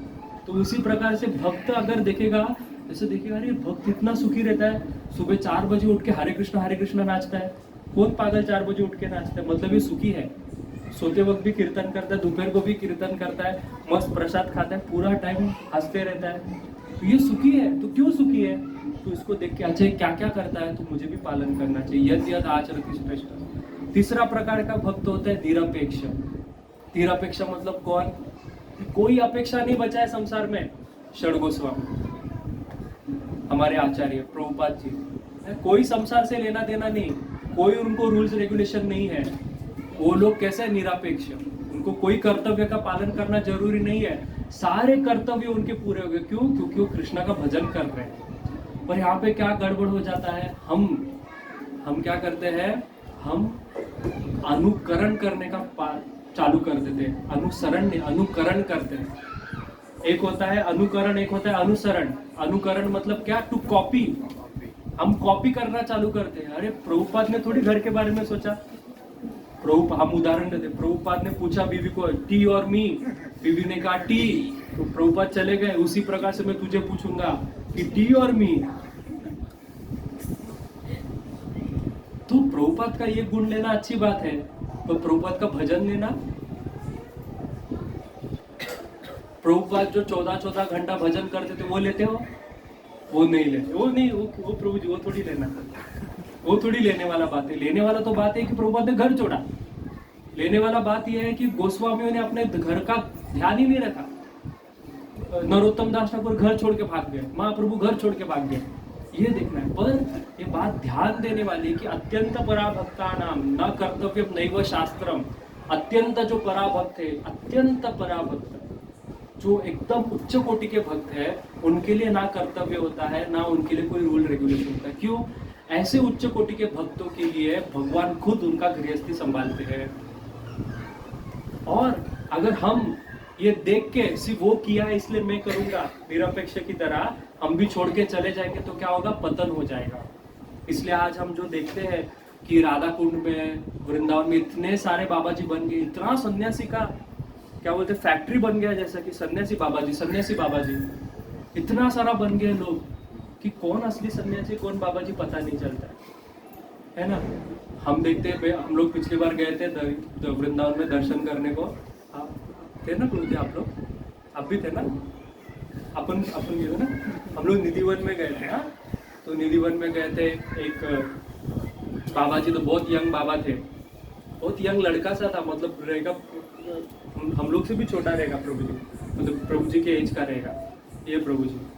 हाँ, इनके एज का रहेगा। षड गोस्वामी जैसा, मतलब उसने बाबा जी वेश धारण किया था, दीक्षा इतना बड़ा बड़ा कंठी माला, इतना बड़ा बड़ा कंठी माला बाबा जी वेश धारण किया, पूरे तिलक पे राधा कुंड तिलक, पूरे शरीर में वृंदावन रज। वो निधिवन में लौट रहा था, राधे राधे करके जप करके। उनको लगा मतलब बहुत अच्छा भाव है, कितना कम उम्र में वैराग्य है। प्रणाम ऐसा मन से किया। थोड़ा देर बाद हम निधिवन का दर्शन करके बाहर है, बाबा जी लस्सी पी रहे हैं, बराबर। तो बाबा जी कभी लस्सी पीते मैंने नहीं देखा है। सच्चे बाबा जी, हाँ सच्चे बाबा जी। आप देखना, हमारे जो रघुनाथ दास गोस्वामी थे वो क्या पीते थे? छाछ पीते थे, वो भी इतना सा।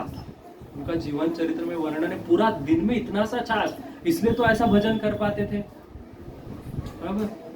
कि वो कहते थे कि 4 दंड श्रुति ठाके स्वप्ने राधा गोविंद देखे। 4 दंड मतलब 2 घंटा सोते थे और उस स्वप्न में भी राधा गोविंद का दर्शन होता था, क्योंकि पूरा दिन भजन करते थे। 22 घंटा भजन और 2 घंटे में खाना पीना सोना टॉयलेट जाना सब कुछ 2 घंटे में, 22 घंटा भजन। तो ऐसे भक्त के लिए तो राधा रानी कृष्ण आते हैं। एक बार जब राधा कुंड में रघुनाथ दास गोस्वामी रहते थे तो सबको पता था बहुत महान वैरागी बाबा है ये, तो उनको दास गोस्वामी कहते थे। तो एक बार क्या हुआ कि उन्होंने हर रोज नित्य लीला का स्मरण करते थे, मतलब लीला में स्मरण करते थे, भगवान की सेवा करते थे लीला में, समाधि में। तो एक बार लीला में प्रवेश किया तो राधा रानी ने उनको खीर खिला दिया, और ये तो बाबा जी है, तो इन्होंने मना किया, नहीं राधा रानी खीर नहीं चाहिए। तो कहा राधा रानी मैं दे रही हूँ, मेरा खीर को मना कर रहा है, तो ये रस मंजरी है।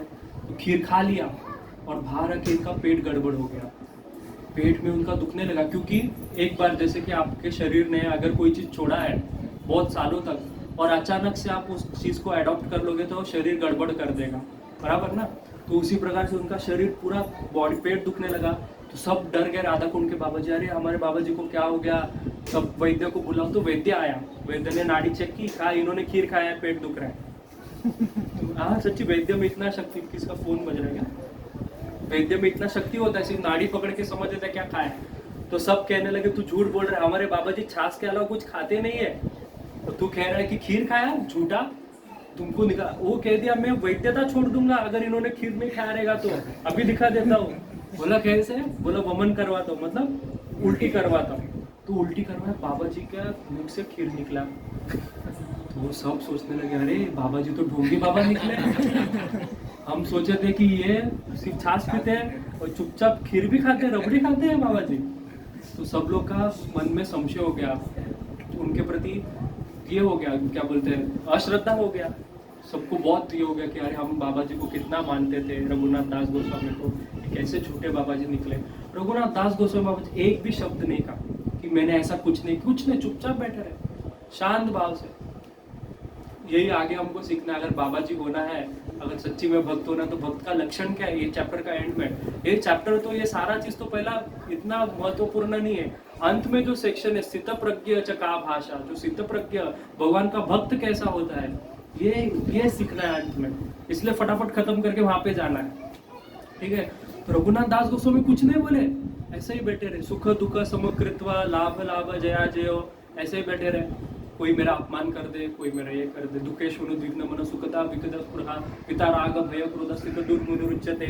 मुनि वही होता है जिसको राग है, ना द्वेष है, ना कोई अपमान है, मान है। कोई गाली देगा चलेगा, हाँ राधे राधे, कोई नहीं देगा तो भी राधे राधे, तो ऐसे ही बैठे रहे। और फिर राधा रानी कृष्ण को दुख हुआ, अरे मेरा भक्त का नाम खराब हो रहा है।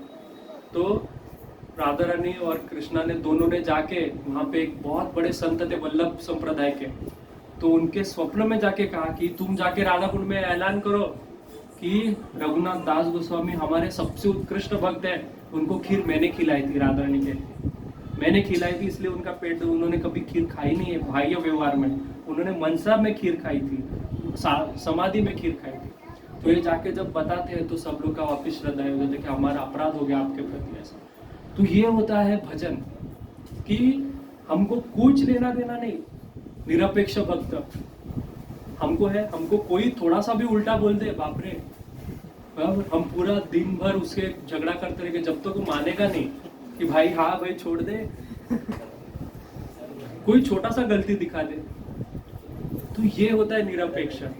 हमको हमारा स्वधर्म का पालन करना अत्यंत जरूरी है, स्पेशली भक्तों को कभी भी बोलते हैं ना कि मरकट वैराग्य नहीं लेना चाहिए, मतलब बंदर जैसा वैराग्य। बंदर दिखने में कैसा सन्यासी दिखता है, अरे कपड़ा नहीं, कुछ नहीं, ये डाल वो डाल, घर का पता नहीं, पर जैसा कितने सारे बंदरों के साथ संग करता है।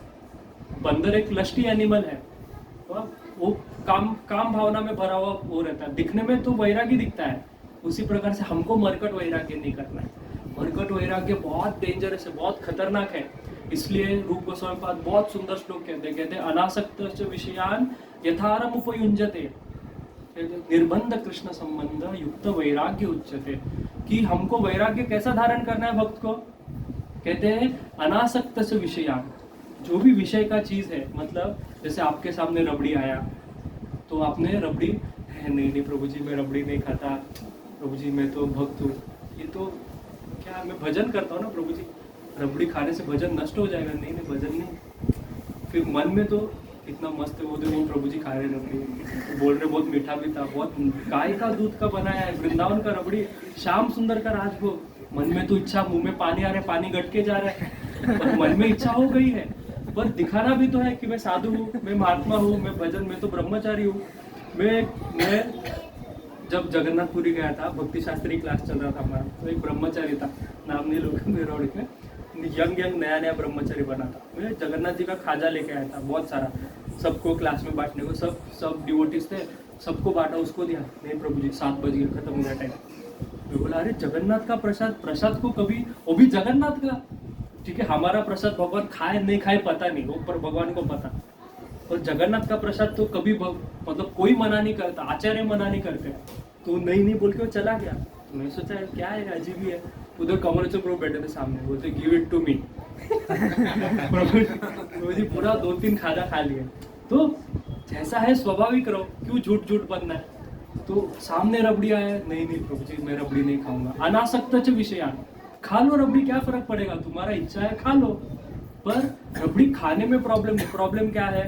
जैसे कि हम अभी गए, अभी सब लोग क्लास खत्म, हम जाएंगे आइसक्रीम खाने को नेचुरल, और हम लोग ने टेंडर कोकोनट खाया, तो इच्छा है, मनुष्य है, अभी तक बाबा जी नहीं बने हैं, इच्छा है, टेंडर कोकोनट आइसक्रीम खाया, कोई प्रॉब्लम नहीं, आइसक्रीम खाया, चलो ठीक है। भगवान भी जानते हैं ये भौतिक जग में भगवान ने हमको एंजॉय करने ही भेजा है, भक्त को कोई अधिकार है भौतिक जग में एंजॉय करने का, क्योंकि ये सारा संपत्ति किसका है, भगवान का है, और भगवान का संपत्ति कौन भोगेगा, भक्ति भोगेगा ना, भक्त को ही अधिकार है भोगने का। आइसक्रीम खा लिया, भोग नहीं लगा, नहीं लगा, खा लिया, पर प्रॉब्लम क्या है, आइसक्रीम खाने के बाद पूरा रात दूसरे दिन तक आइसक्रीम था, उसमें जो टेंडर कोकोनट का स्वाद आता है, 2-3 दिन तक आइसक्रीम, ये प्रॉब्लम है।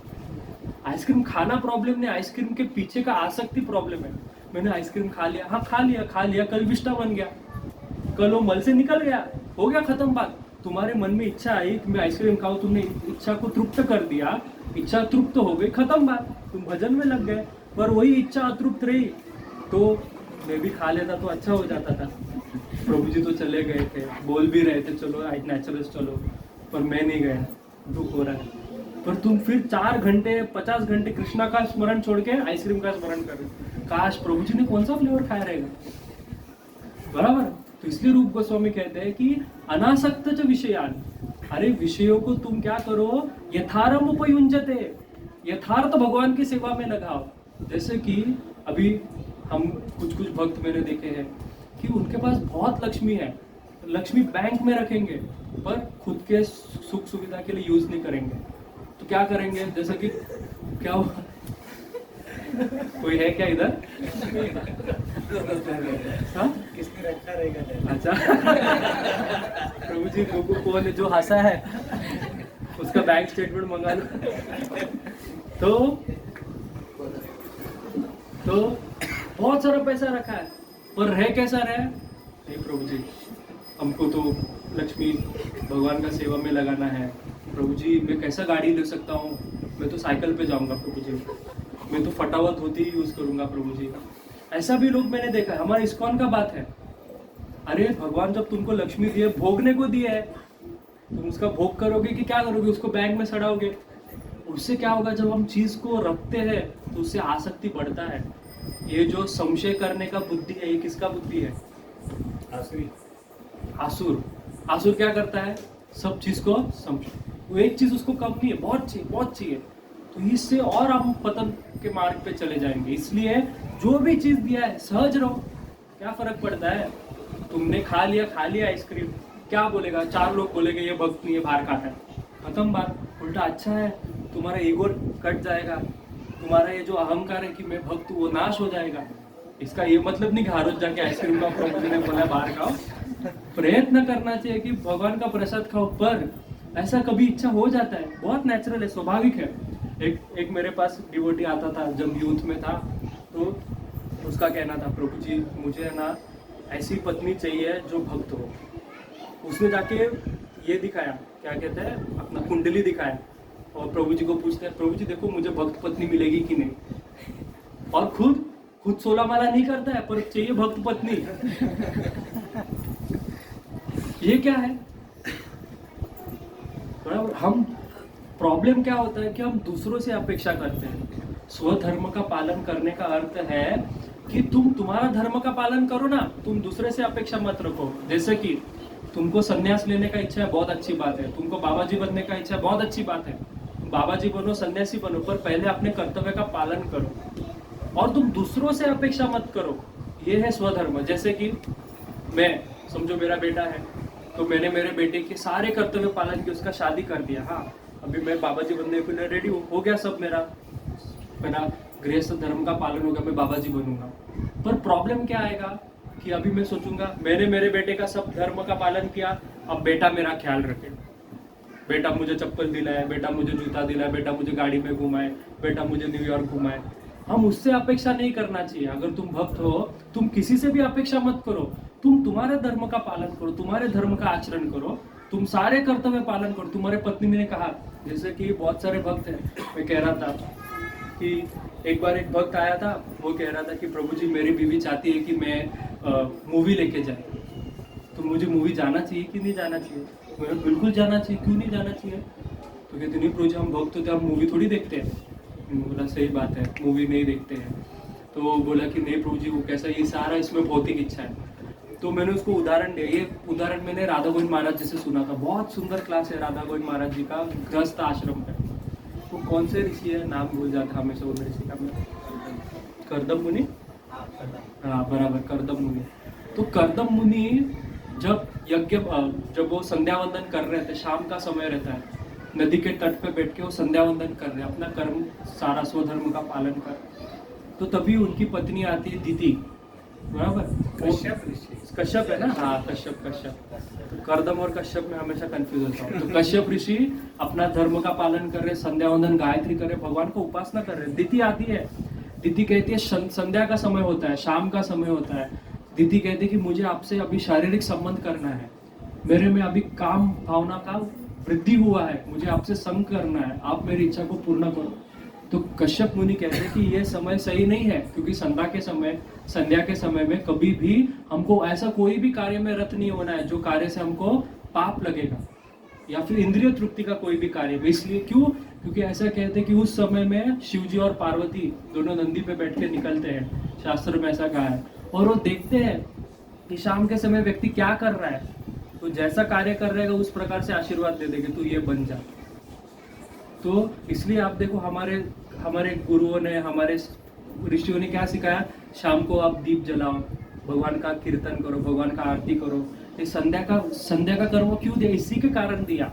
इसलिए संध्या के समय सोना नहीं चाहिए, कोई भी इंद्रिय तृप्ति के कार्य में नहीं लगना चाहिए, खाना नहीं चाहिए।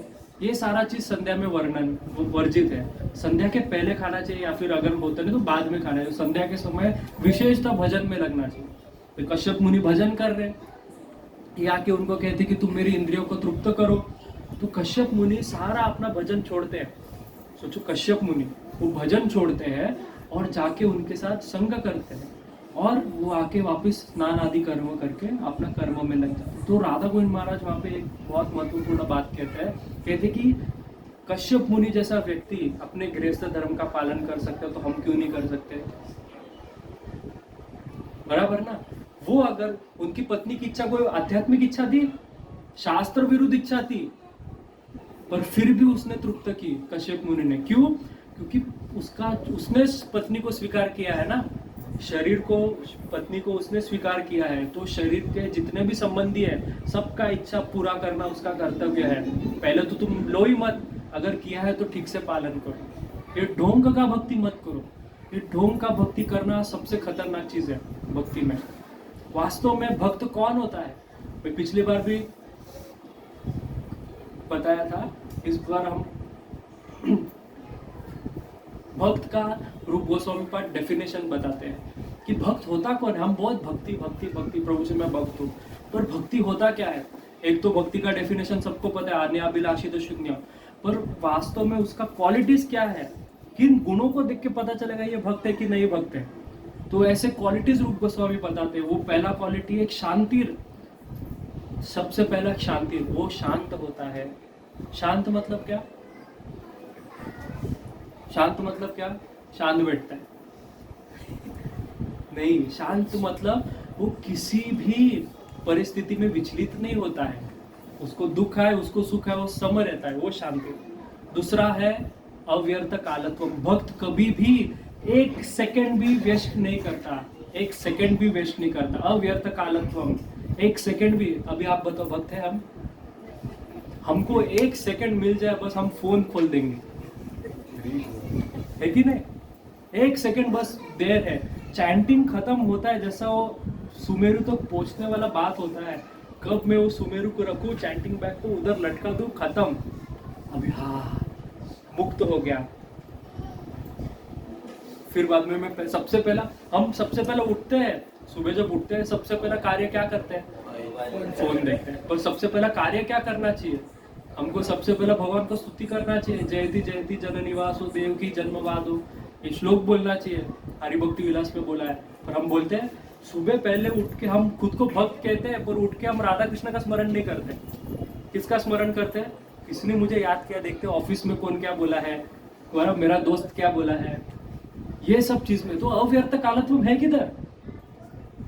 हमको बस चांस मिलना चाहिए कि हम हमारी इंद्रियों को तृप्त करने के लिए निकल जाएंगे, बस चांस मिलना चाहिए। फिर विरक्ति तो बहुत है ना, मतलब क्या? वैराग्य तो मेरे में बहुत है।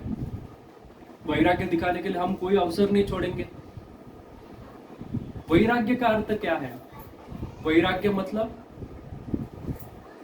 बाबा जी बन जाना सब छोड़ के नहीं। वैराग्य का अर्थ है विशिष्ट राग इति वैराग्य, मतलब विशिष्ट वैराग्य। वही मतलब नहीं, राग नहीं होना, अटैचमेंट नहीं होना, इसको वैराग्य कहते हैं। पर वैराग्य का एक अर्थ है जिसमें विशिष्ट राग है, वो वैरागी है।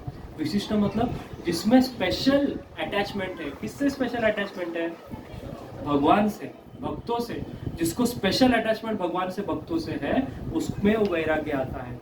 वास्तव में आप वैराग्य धारण करने का प्रयत्न करोगे, कभी वैराग्य आएगा नहीं। कैसा रहता है कि अभी जैसे कि मैं आपको, आप समझो हल्दीराम का रसगुल्ला खा रहे हो, बहुत समय से हल्दीराम का रसगुल्ला खा रहे हो। मैं आपको वृंदावन लेके चलो प्रभु जी, आपको मैं असली रसगुल्ला खिलाता हूँ। किसका? तो राधा श्याम सुंदर जी का रसगुल्ला। तो वो खिला दिया, तो आपको वो रसगुल्ला पसंद आ गया। बोला प्रभु जी ये तो बहुत खतरनाक है, बहुत बढ़िया, मजा आ गया खा के। तो ये हल्दीराम का तो उसके सामने फीका है, कुछ भी नहीं है। तो क्या हुआ? आपको मैंने हायर टेस्ट दे दिया तो लोअर टेस्ट छूट जाएगा। उसी प्रकार से हम भगवान को जब पकड़ लेंगे ऑटोमेटिकली सब छूट जाए, छोड़ना नहीं पड़ेगा। इसलिए पिछले बार जो कहा था अंतरे निष्ठा करी बाह्य करी लोक व्यवहार, अंदर से निष्ठा करके कृष्णा को इतना कहते पक्का से पकड़ लो। बाहर से तुमको देख के व्यक्ति को बोलना चाहिए मटेरियलिस्टिक है, यह भौतिकवादी व्यक्ति है, और अंदर से उस व्यक्ति ने घर वालों को इतना प्रेम देना चाहिए। स्पेशली प्रभु जी लोग, पत्नी को जो इच्छा है पूरा करो, बहुत जितना भी प्रभु जी को दुख हो रहा है प्रभु जी क्या बोल रहे हो आप, अभी मेरे को माता जी बोलेगी। नहीं, सच्ची बात है, सारा अपने बच्चों का, माँ बाप का, सबका इच्छा पूरा करो, पर मन में क्या सोचो, ये सब माया है। मन में सोचो ये सब माया है। हम उल्टा करते, बाहर कहते तू माया है, और मन में आसक्ति रहती है। उल्टा चल रहा है सब, है ना। बाहर सोचते हैं कि ये सब माया है, और अंदर तो लड्डू फूटता है।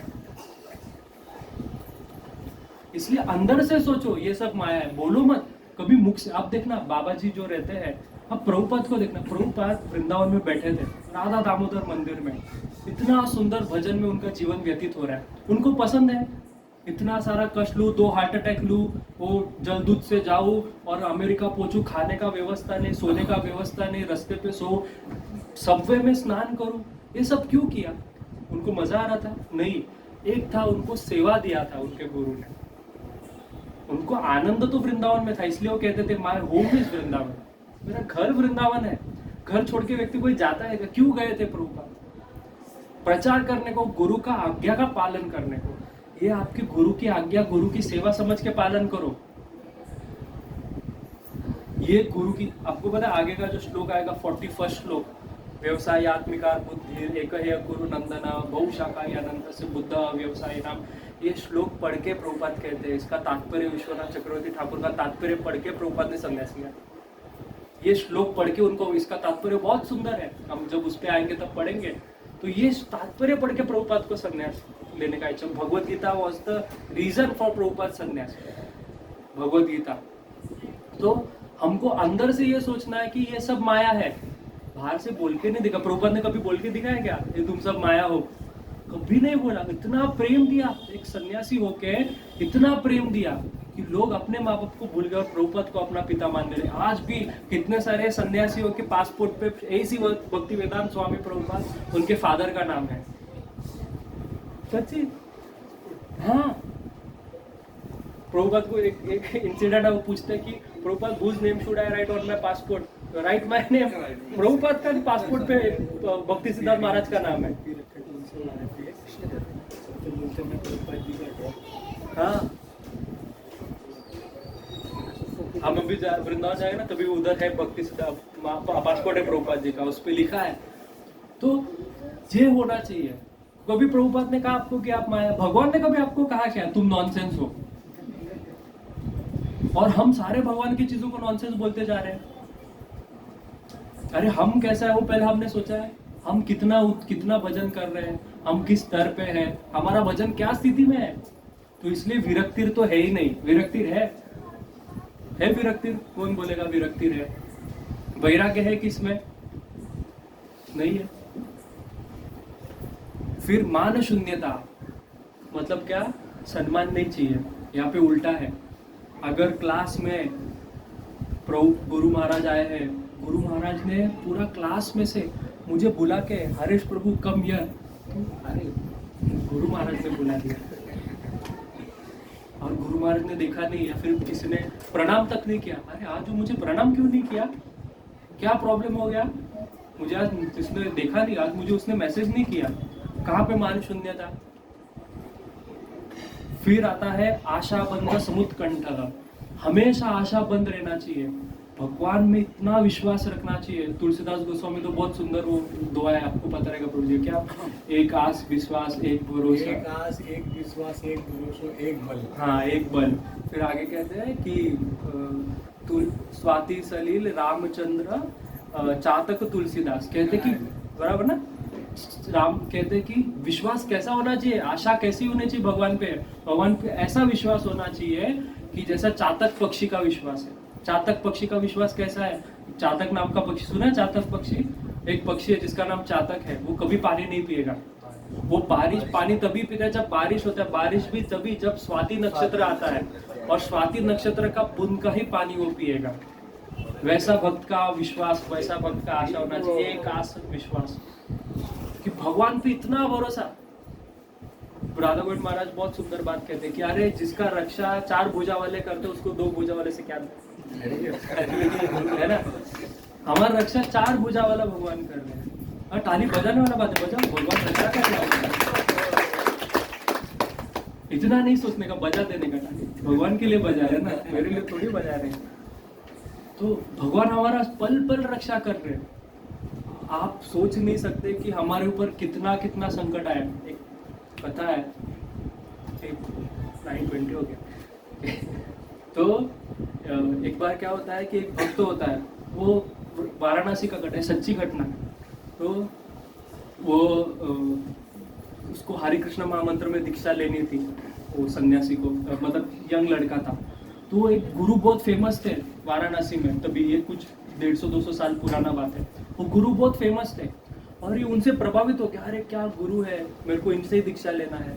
तो गया, उनको रिक्वेस्ट किया कि मुझे दीक्षा दे दो। तो गुरुजी ने कहा कि हरे कृष्ण महामंत्र का जप करो। कितना? बोला 2 लाख जप। 2 लाख जप पूरा करो फिर मेरे पास आओ। वो चला जाता है, 2 लाख जप करता है, फिर आता है, कहते हो गया 2 लाख जप। कहते हैं कि और 3 लाख करो। वापिस जाता है, 3 लाख जप करता है, वापिस आता है। 6-7 महीने बाद फिर आता है, कहता है कि आप तो दीक्षा दे दो। कहते हैं और 2 लाख करो। इसका पूरा ये हो जाता है कि अरे, कहते हैं कि मतलब मन में सोचते हैं कि इनको दीक्षा नहीं देना तो बोल दो ना, ऐसा क्यों टाइम पास कर रहे हो, ये करो वो करो, क्या हो रहा है? कुछ भी तो नहीं हो रहा है। मैं इतना साल से जप करो, 5 लाख जप हो गया, कुछ भी नहीं हो रहा है मेरे जीवन में। वो दीक्षा भी नहीं दे रहे। दुखी होके बाहर आ गया। तो बाहर एक भीड़ जमा थी गुरु के आश्रम के बाद। वहाँ पे एक तांत्रिक बैठा था। तांत्रिक जादू का खेल दिखा रहा था, यहाँ से कुछ निकाल रहा है, यहाँ से कबूतर उड़ा रहा है। वो देख के प्रभावित हो गया, बोला कि अरे क्या जबरदस्त खेल दिखा रहा है, ऐसा गुरु होना चाहिए। कुछ तो मिल रहा है, सिद्धि विद्धि देखो कितना जबरदस्त, कुछ तो निकालू, पैसा भी तो मिलेगा, लोगों को जाके दिखाऊंगा मैं बाबा हूँ। तो सोचा कि इसको मैं दीक्षा मांगता हूँ। तो सब लोग चले जाते हैं, बैठा रहता है, कहता है कि ये जो आपने सारा सिद्धि दिखाया ना मुझे, ये आप मुझे सिखाओगे, मेरे गुरु बनोगे, मुझे सिद्धि दोगे, दीक्षा दोगे? तो बाबा जी तो चाहिए ही चेला ऐसा लोगों को। तो कहा हाँ जरूर। कहते हैं कि मैं तुमको एक मंत्र देता हूँ, ये मंत्र सच्ची घटना है, ये मंत्र का जप करना। ये मंत्र का जप करने से जो मुझे जिसने सिद्धि दी उसको कहते हैं पिशाच सिद्धि। एक पिशाच होता है, उसको कहते हैं, मतलब एक कर्ण पिशाच सिद्धि, ऐसा अलग अलग सिद्धि होता है। कर्ण पिशाच सिद्धि होती है। ऐसा एक व्यक्ति है पुणे में, मैं मतलब मेरा एक फ्रेंड है, उससे मिला है। वो मेरे को कहते चल तुझे मिला दो, नहीं। मतलब एक कर्ण पिशाच सिद्धि उसने प्राप्त की। एक पिशाचिन रहती है, मतलब विच, भूतनी, वो कान पे बैठी रहती है उस व्यक्ति के जिसने वो सिद्धि प्राप्त किया। और जैसा तुम एंटर करोगे तुम्हारे बारे में सारा भविष्य बता देंगे, ऐसा। और ऐसा सिद्धि है, लोग हैं। तो वो बोल रहे कि तुम चलो मिला। तो बोला नहीं बाबा।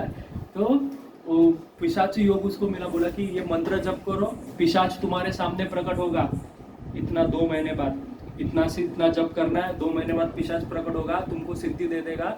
वो सिद्धि तुम ले लेना, वो जो भी बोलेगा हाँ बोलना, और तुम्हारा सिद्धि हो जाए। ये खुश हो गया। 2 महीना मस्त जप किया, पिशाच प्रकट ही नहीं हो रहा है। ये सोचा है बाबा ने भी मेरे को उल्लू बना दिया लगता है। तो ये गुस्सा होके गया। दूसरे 2 महीने बाद बोला कि आपने तो कहा 2 महीने में प्रकट होगा, ये आया ही नहीं, प्रकट ही नहीं हुआ। तो कहते हैं ऐसा कैसा, मैंने बोला हुआ शब्द कैसा झूठ हो गया। तो ये बैठ जाता है ध्यान में, वो पिशाच को बुलाता है। वो पिशाच को बोलता है कि अरे मैंने तुमको आज्ञा दी थी कि इसको तुम सिद्धि दे दो, तो तुम क्यों प्रकट नहीं हुए? 2 महीना हुआ, तुम प्रकट क्यों नहीं हुआ?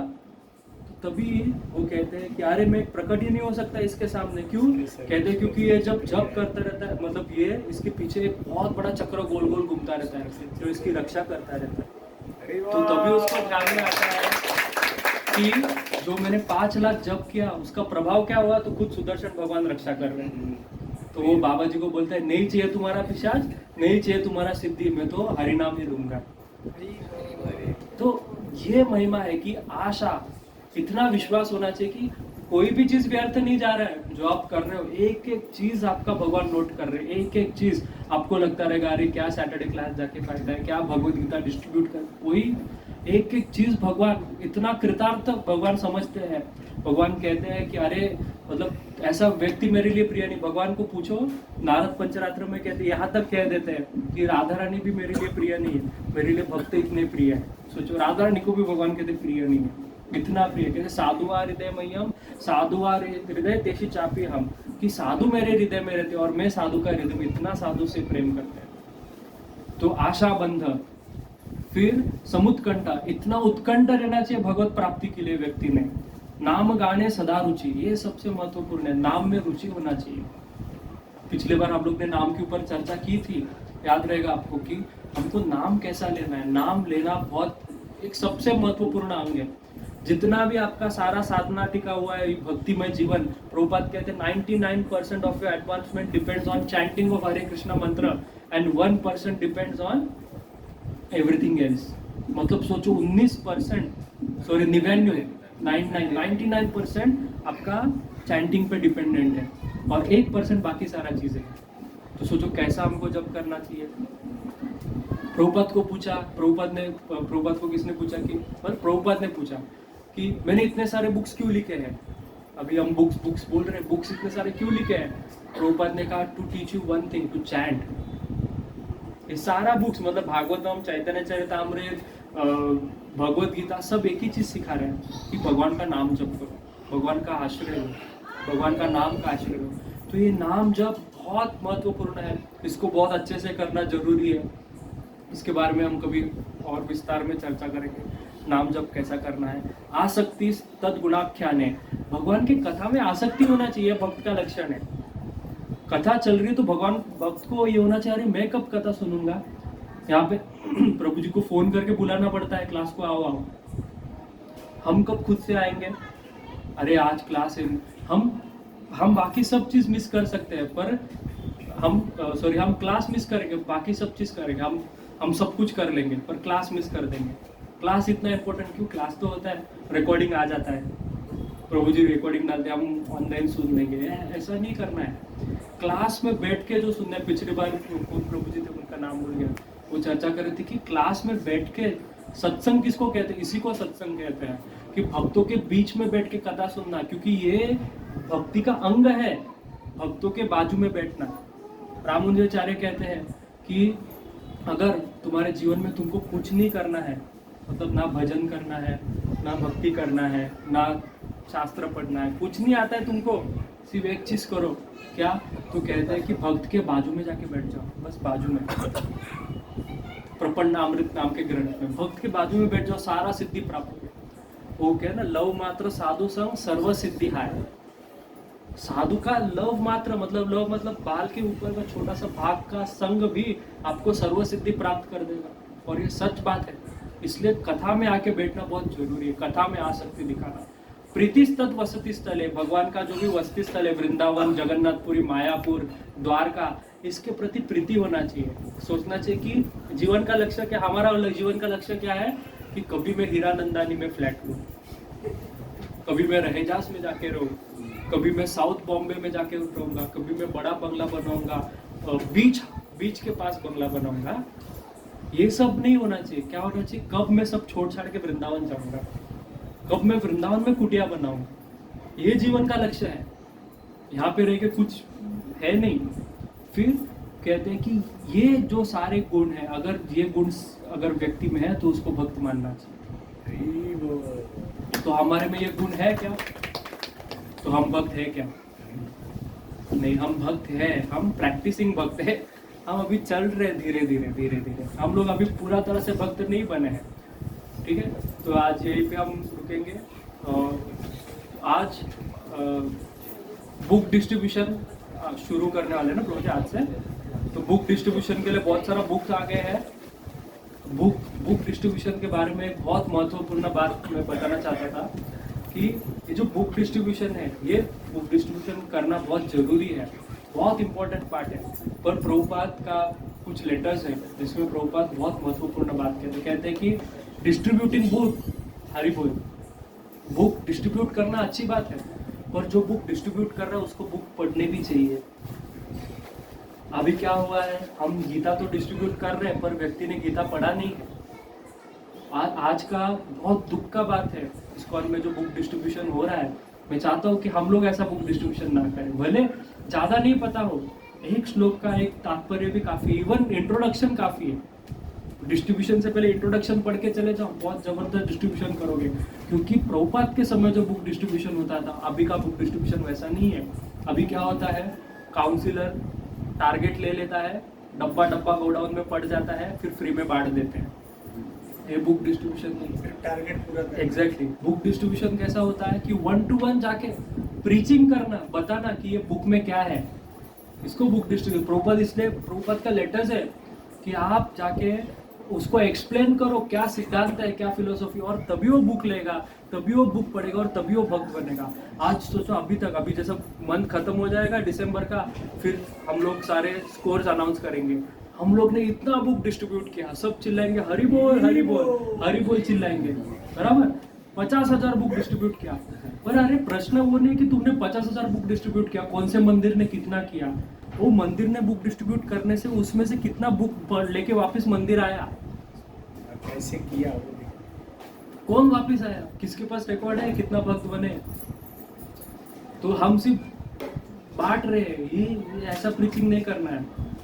क्यों, वास्तव में प्रीचिंग बुक दे के उसको समझा के करना है, ठीक है। तो बुक डिस्ट्रीब्यूशन से पहले इंट्रोडक्शन पढ़ो भगवत गीता का, बहुत सिंपल 6-7 पेज ही है, पूरा फिलोसॉफी प्रभुपाद ने बता दी, और फिर डिस्ट्रीब्यूशन को जाओ।